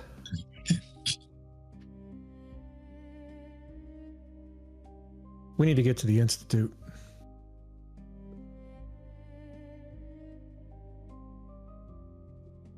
Like All right right. now, actually. If the unmakers are moving, then we need to get to it before they do. Well, we have a few days. They're not leaving right now, but The Institute's in the city. It's literally down the road. He just points. oh no, I'm just saying that we have a little bit of time, but yeah. Well, If you people heard the wanna- man. If people want to Machine. rest, it's been a long night. I'm sorry, what was that? No? I said, well, you heard the man. Machine. We should get going. I like this And- man. He's all about action. Anyone that wants to rest, you're welcome inside in the forge area to rest. Just don't touch anything. Everything has a spot, and there's plenty of sharp weapons in there, so just don't hurt yourselves, please. But I'm not going to sleep anytime soon, so I'll do whatever. We can sleep when we're dead, which may be very soon. So let's go. So the four of you that saw the anomaly in the sky, Navina, you have disadvantage on dexterity saving throws and perception checks relying on sight. Tajir, you have disadvantage on wisdom checks and saves. Nia, you have disadvantage on dexterity checks and saves. And Helix, you have disadvantage on wisdom checks and saves as well. And this Forever? this is ongoing. Oh, Wow. shit. Okay. Let me write that down. Okay. So just note that on your sheet somewhere. Dang.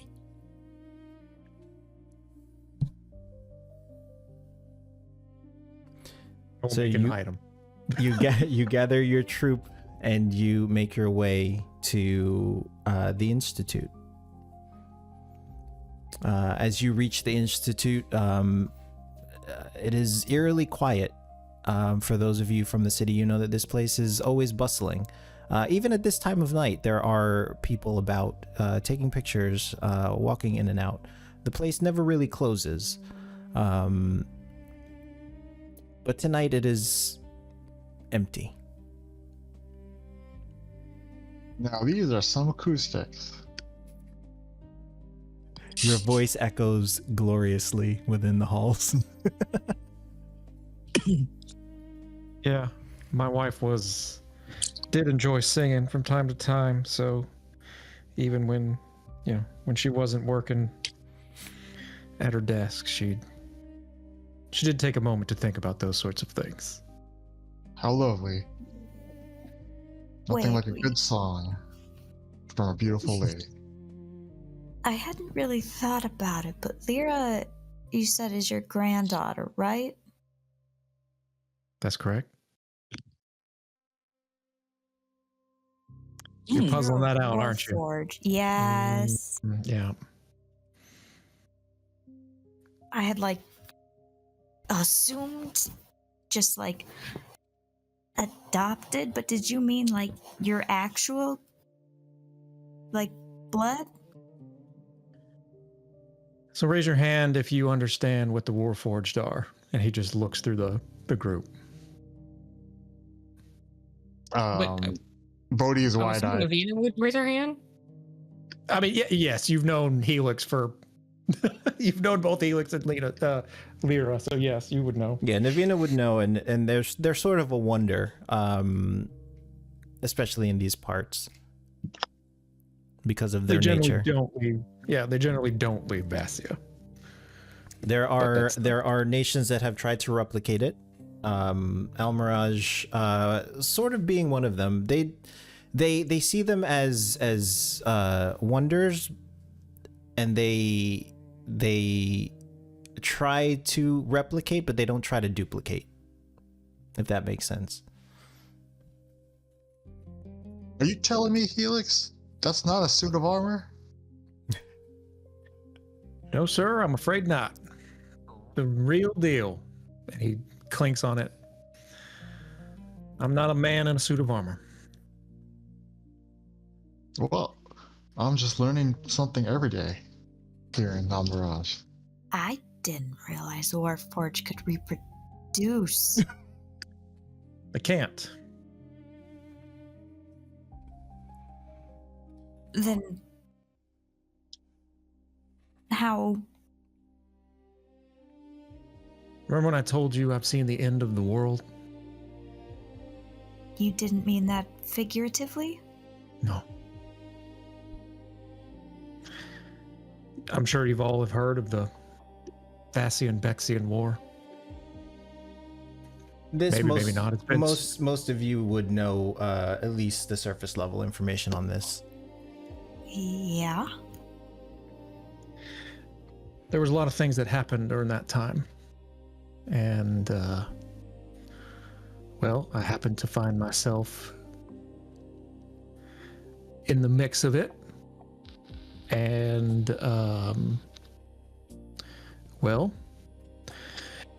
when I say I understand what a storm can do, and if I tell you that even though I haven't seen what a Veil Storm can do up close, I know what an Arcane Storm can do up close and personal. I was once a man. I am a product of one of those storms.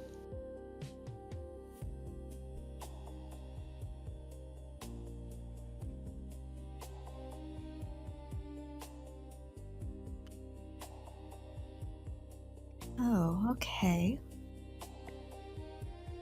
So yes, Lyra is my actual great-granddaughter, as the case may be.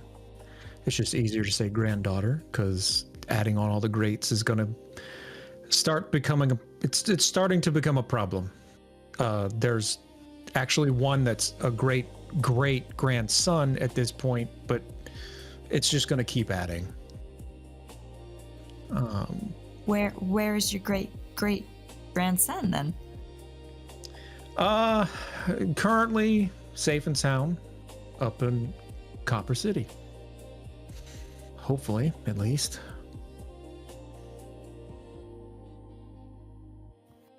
Well, I did get word that my folks were safe up there, so good chance that he is too.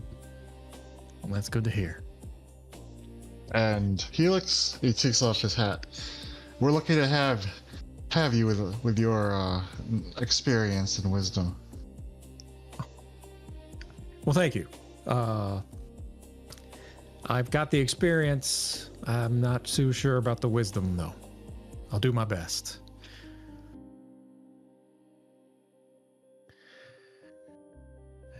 Yeah, so when I heard that this storm might simply just be taking people to other dimensions, as your theory is, other timelines potentially, I can believe it because that's what happened to me. during the storm in a place called Revigo, a city in Vassia. There was an event that happened that resulted in my death and subsequent reanimation, rebirth. It's hard to say. But there was a period of time when I was in another place. And then I came back. And now I am what you see before you.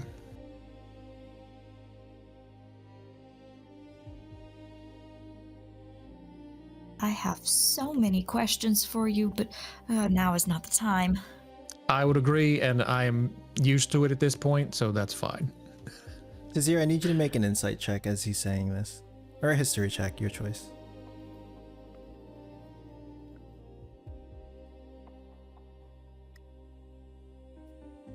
You're muted if you're talking.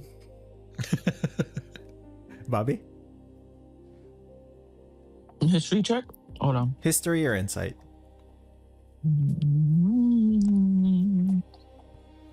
Let's do insight. Wait, do I have disadvantage because it's a wisdom check? Mm-hmm. Crap. Okay, hold on. Can't sense the vibes. Yeah. Why is this not working? Okay. Oh, okay. With an 8, the word Vassia pops into your mind. You remember Beatrix mentioning that she was from Vassia. Yes. That's all you get with an 8.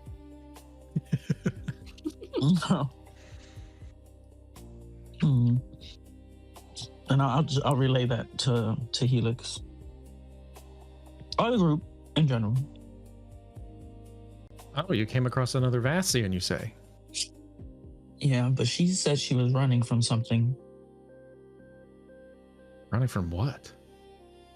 I don't know, but when I saw her, someone was trying to grab her. And then the person just went poof. Huh. Well, if she happens to show back up, I'll be sure to ask her about her travels. She's quite secretive. Maybe you'll be able to pull something else out of her. Oh, what'd you get out of her? Just that she's from Vassia, that's it? She didn't even want to tell me that, but yeah. Oh. I don't know why somebody would hide that particular aspect about themselves. That seems odd.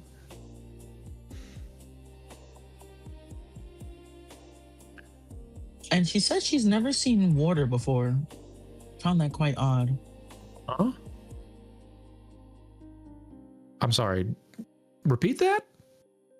She said she's never seen water before. And she's Vassian. Yes. And she said that she doesn't need it to survive, I think. Something like that. Have you been to Vassia? I don't. Felony is just going to hold up a hand. Correct me if I'm wrong, Helix, but last time I checked, Vassia was an island. Yes, it is an island and a borderline tropical paradise in some areas. Not all of it. There's the mountains of the north. Sounds lovely. I'd love to go. It is quite nice. It is quite nice. You can visit the mountains in the north side and get some skiing done, and then you can go all the way down to the beaches. It's quite an amazing terrain. So she must have been lying? Not must have been. You don't go to Vassia and not see water. That's not a thing. Okay, but how do you survive without water? I tried asking that. She said they just do it. And then Helix goes, well, and then he just points at himself.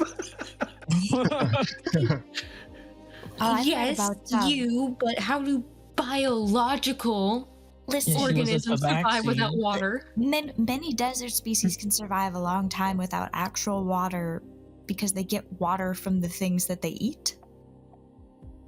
This is true. True. But again, that's not a problem. That's not a problem in Vassia. It's in abundance. So maybe she was telling the truth about the water thing. but she certainly wasn't telling the truth about the Vassia thing. Well, I guess we'll have to pry next time we see her. Most certainly. Because out of things that are, anything that's suspicious that pops up, we should definitely look into. I'm assuming we're walking through the halls as Yeah. we You chat. guys are Yeah. walking and chatting as you go. So how many piles of dust is there as we're walking through the halls? Give me give me 2 d20s.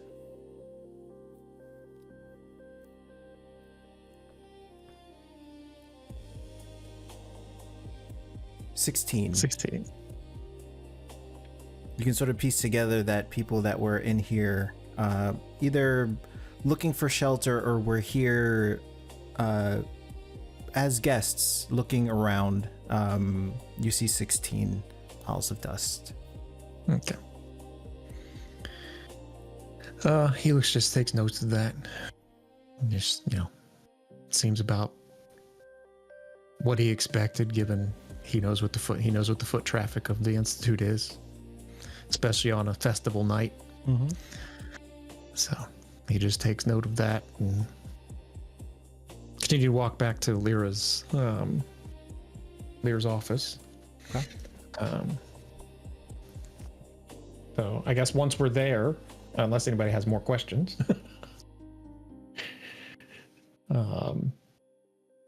he would first and foremost find the recording device. Okay. The recording device that you stumbled upon during the Veil War testing? Yep. Okay. And what are you doing with that stone? He's just gonna put it on a table and this is some of her thoughts on the project. And the oddities that she discovered within it. And then he's just gonna play it. The recording of her. Okay. So you play the recording, static at first, and then her voice fills the room. Let me see if I can find it. One moment.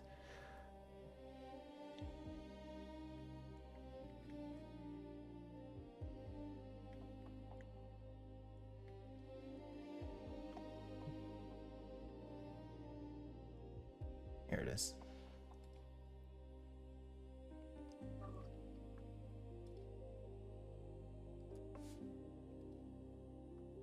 Let me add that. Just give me one moment. Also, you guys are level 2. Oh, Sweet. Yes! So go One step ahead. closer to level 3. Go ahead and look through that while I get this set up. that means this fucking thing's gonna turn into some crazy thing. Fuck. Gotta get you guys level before I kill you. It's gonna kill us. Oh look, I have another button. Wow. Mash button. My level up is done. I changed a 1 to a 2. We're done. I have more than 10 hit points. All right. Expertise, yes. Oh shit. I can make magic items. I can rage harder. So yes, her voice fills the room, and this is what you hear. We return to... Nope, that's me. One second. What did you do? Which one is it? It has to be this one. We return. Nope, that's still me. It has to be somewhere. Anyway, I'm gonna read it. Okay, there you go. You go watch the video. Yeah, you can go watch the video too. just had it.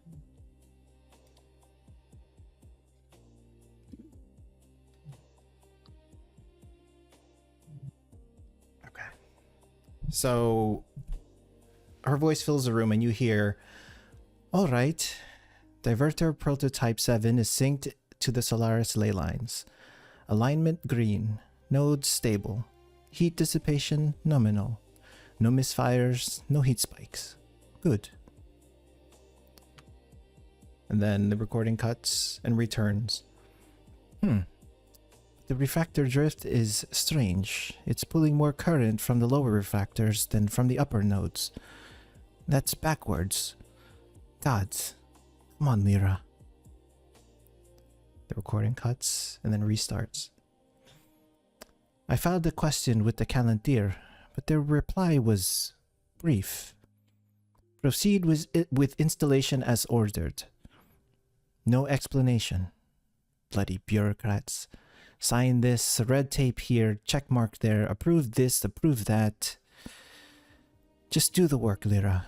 Just trust the process. Recording cuts and restarts. Okay. Progress. The diverter is seated. The refractor braces accepted the calibration without resistance. But I ran the numbers again. Trying to integrate older Vassian tech like this is like oil and water. Think, Lyra. Think. Recording cuts and restarts. Okay.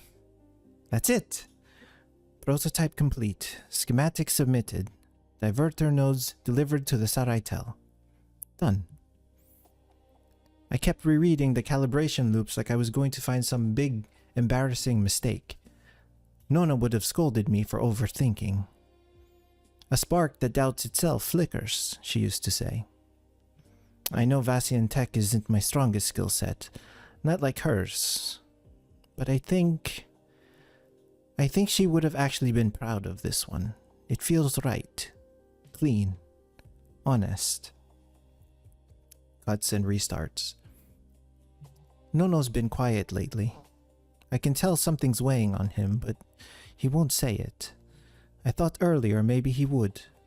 But he just brought some strange woman to me asking if I could fix her glasses? Glasses? No. Hopefully Navina can help her. She is far more skilled than I with Solaris crystals. He did mention he wanted to speak to me at the gardens. Maybe then. I hope he's okay. You know, I'll make him come to the festival. Maybe I can convince him to come to the Snake's Head too. Nora is performing, and so is this Bodhi guy. Headlining over Nor? I hope he's good.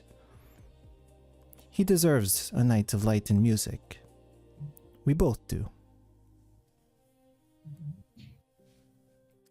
And it cuts. It's way different with a voice changer. I don't sound like her like that. It's fine. You did great. So outside of that last little excerpt there of her personal thoughts on things, which Bodhi, you did fantastic. Just, you know, you should clean up, you know, your rendition of Copper City Blues. But other than that, it was good. Oh, thank you. But let's focus on the front of that. She noticed something was wrong. And she submitted something to the Calendar. They rejected her thoughts, and now they're sending unmakers to clean up the mess. I think this stuff is connected, and I think there's something in this room that's going to give us hints to potentially is what's going on.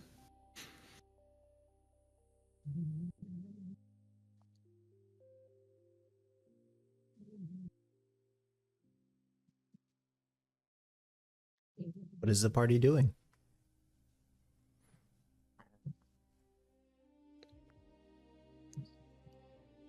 Can any of you guys make head or tails over what's here? And he just starts piling up her research notes and schematics and stuff like that. Mm-hmm. Or we can just take it back with us and look over it in the morning if you guys are too tired. I just don't want them to get to it before we do. I think taking it back with us to the forge would be good. It would give us more time to thoroughly go over everything so we don't miss something trying to be quick. I like that idea. I don't know about you guys. I'm beat.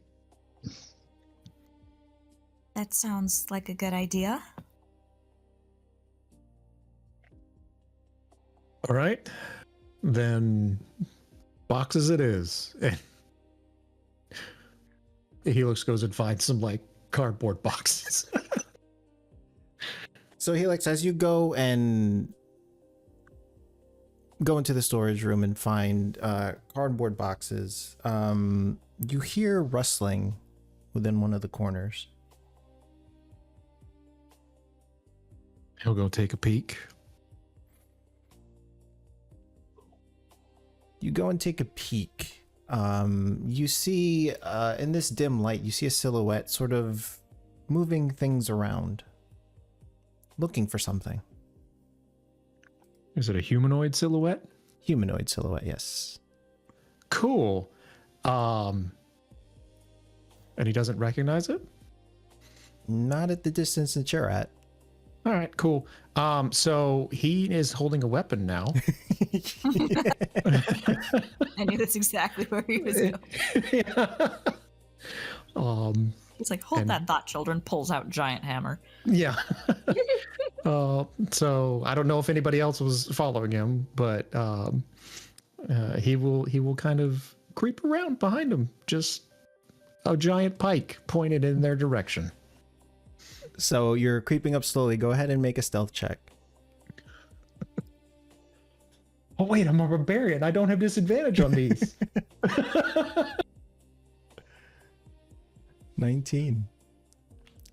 Let's see if he notices.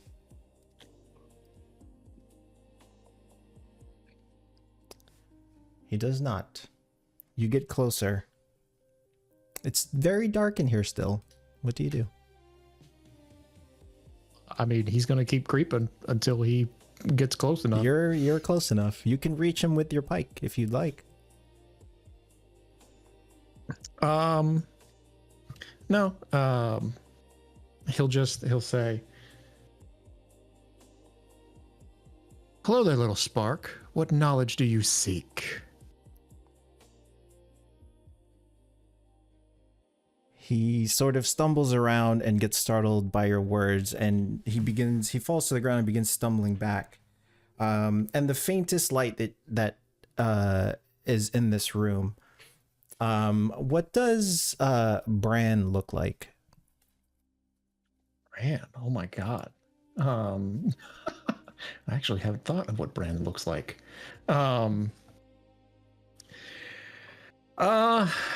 Let's see. He would have a fairly this is a gentleman, roughly probably about 5'10-ish. He's got a fairly muscular yet more like runner's build. Clean shaven, kind of shortcut brown hair, and hazel eyes. And he'd be dressed in kind of worker's clothes, a little more rugged, probably something that need to be cleaned. So he stumbles back and he has his hands up. Whoa, whoa, whoa, whoa, whoa. Bran? Helix. What are you doing here? Sorry. Lyra said she was working on something for me and I haven't been able to find her, so I thought I'd dig around and see if I could find what I needed to get what I needed done.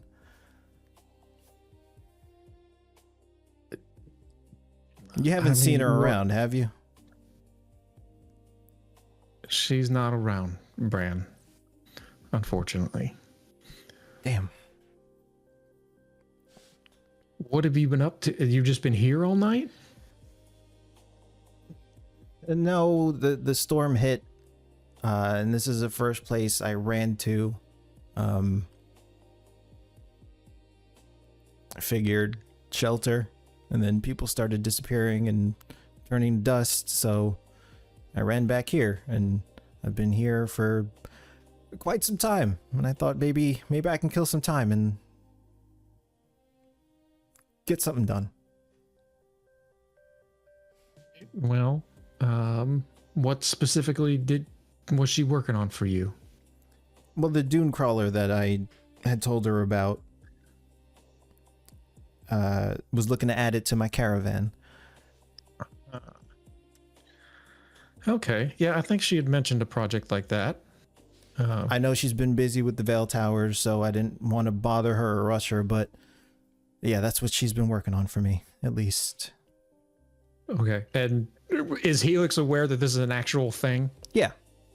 She's just been super busy and she hasn't gotten around to it. Yeah. So she hasn't started on it at all. It's not like half completed or something no, like that, right? It's not been started. Okay. Matter of fact, you probably would have seen it like in the back somewhere, sort of a huge contraption, a vehicle of sorts, made to crawl the dunes. Okay.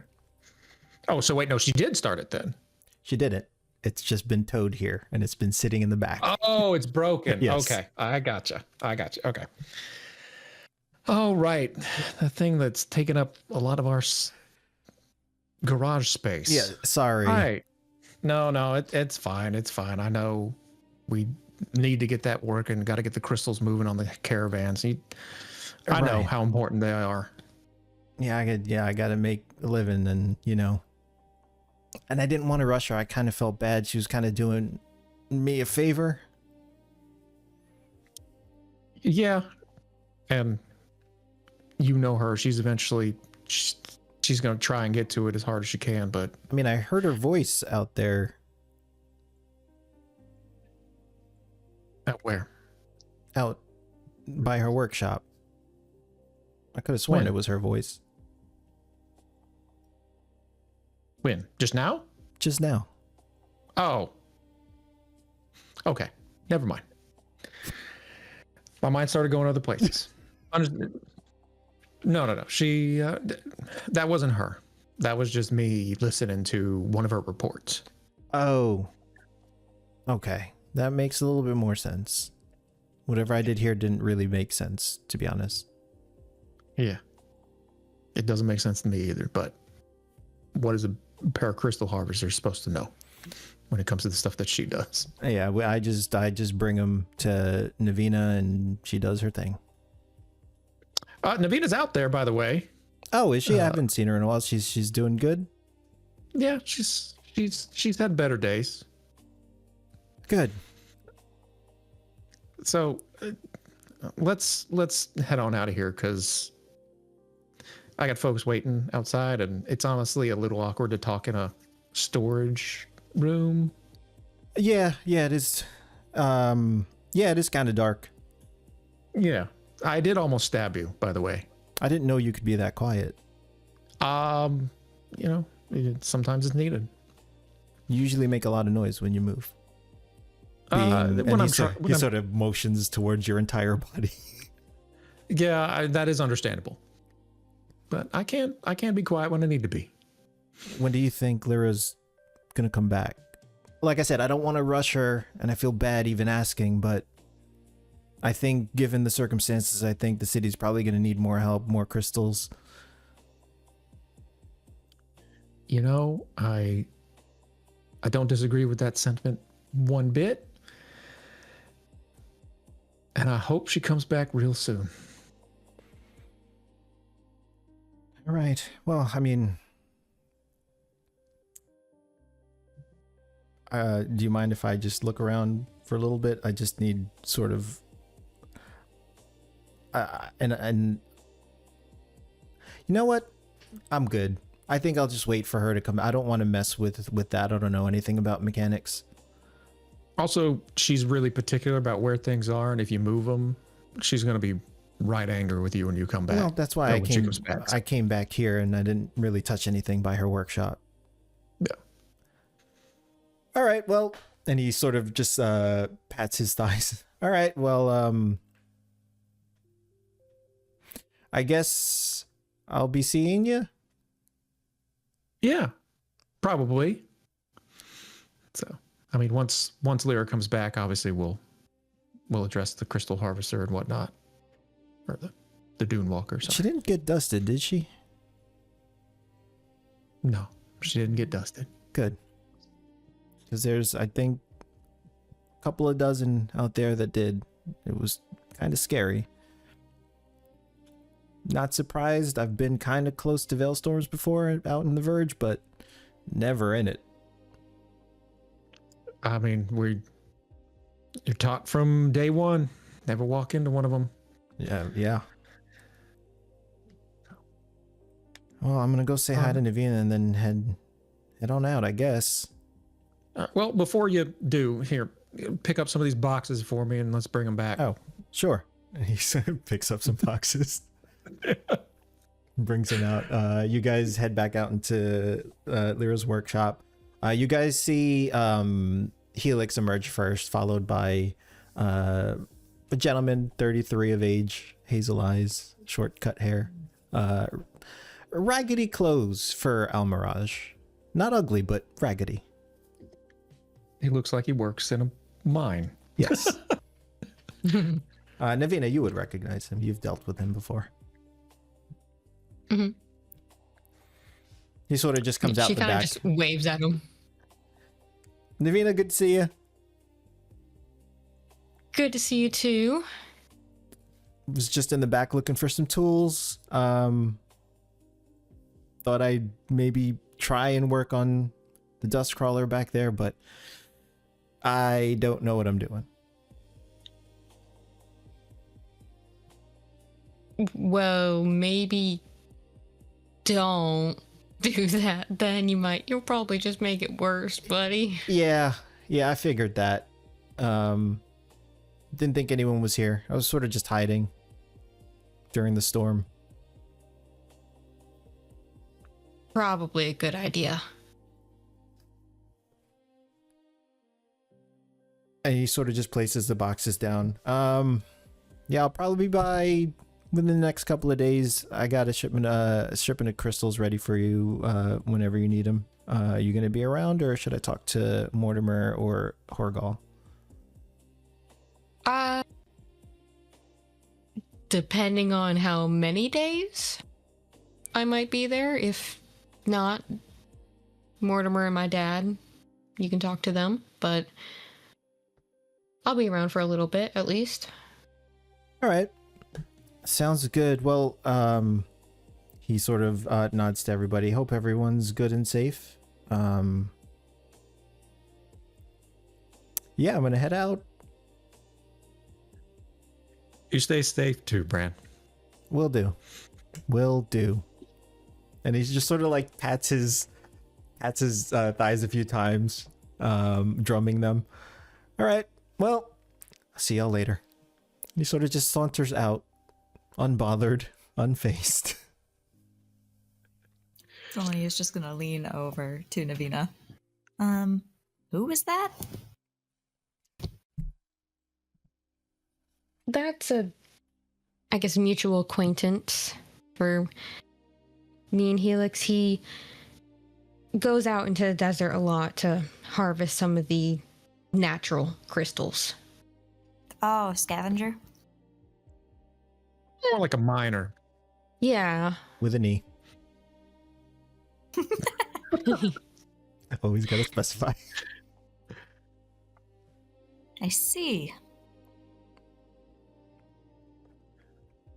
Yeah, he gathers up crystals and brings them back, and then people like Navina here refine them into proper Solaris crystals, among other things.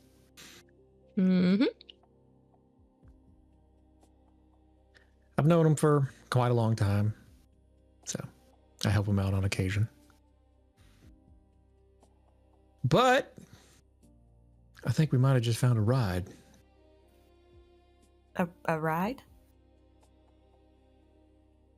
I totally forgot there's a dust crawler sitting in our garage that just needs to be fixed up. Ooh. I kind of figured that'd Like- spark your interest.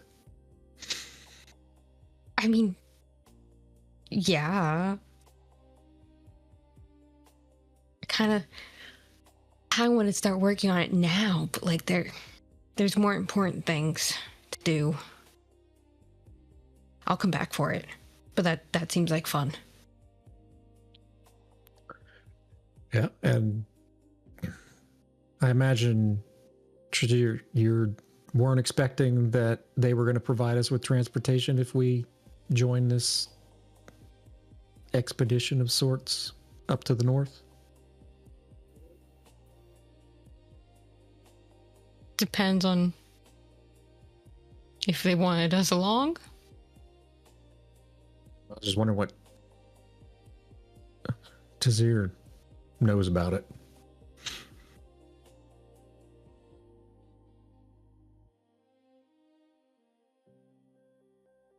He's outside the room. So Bodhi, go ahead and make a perception check with advantage, if you don't mind.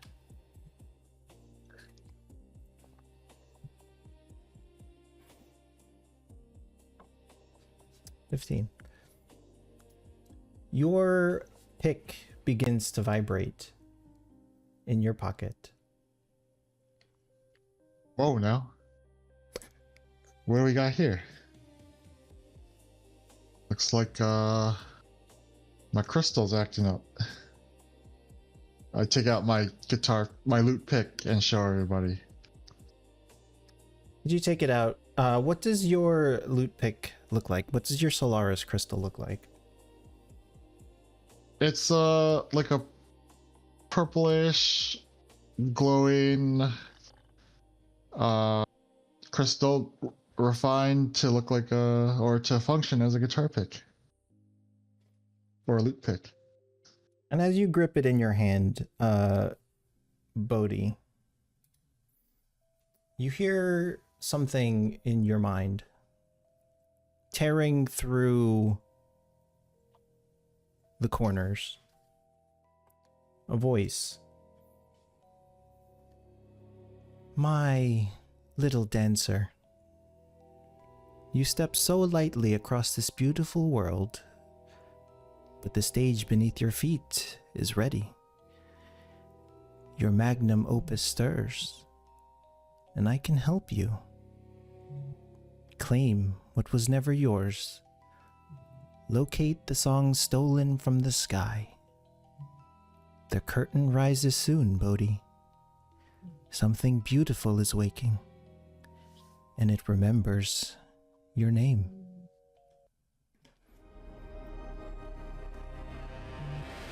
And that is where we will pick up next time.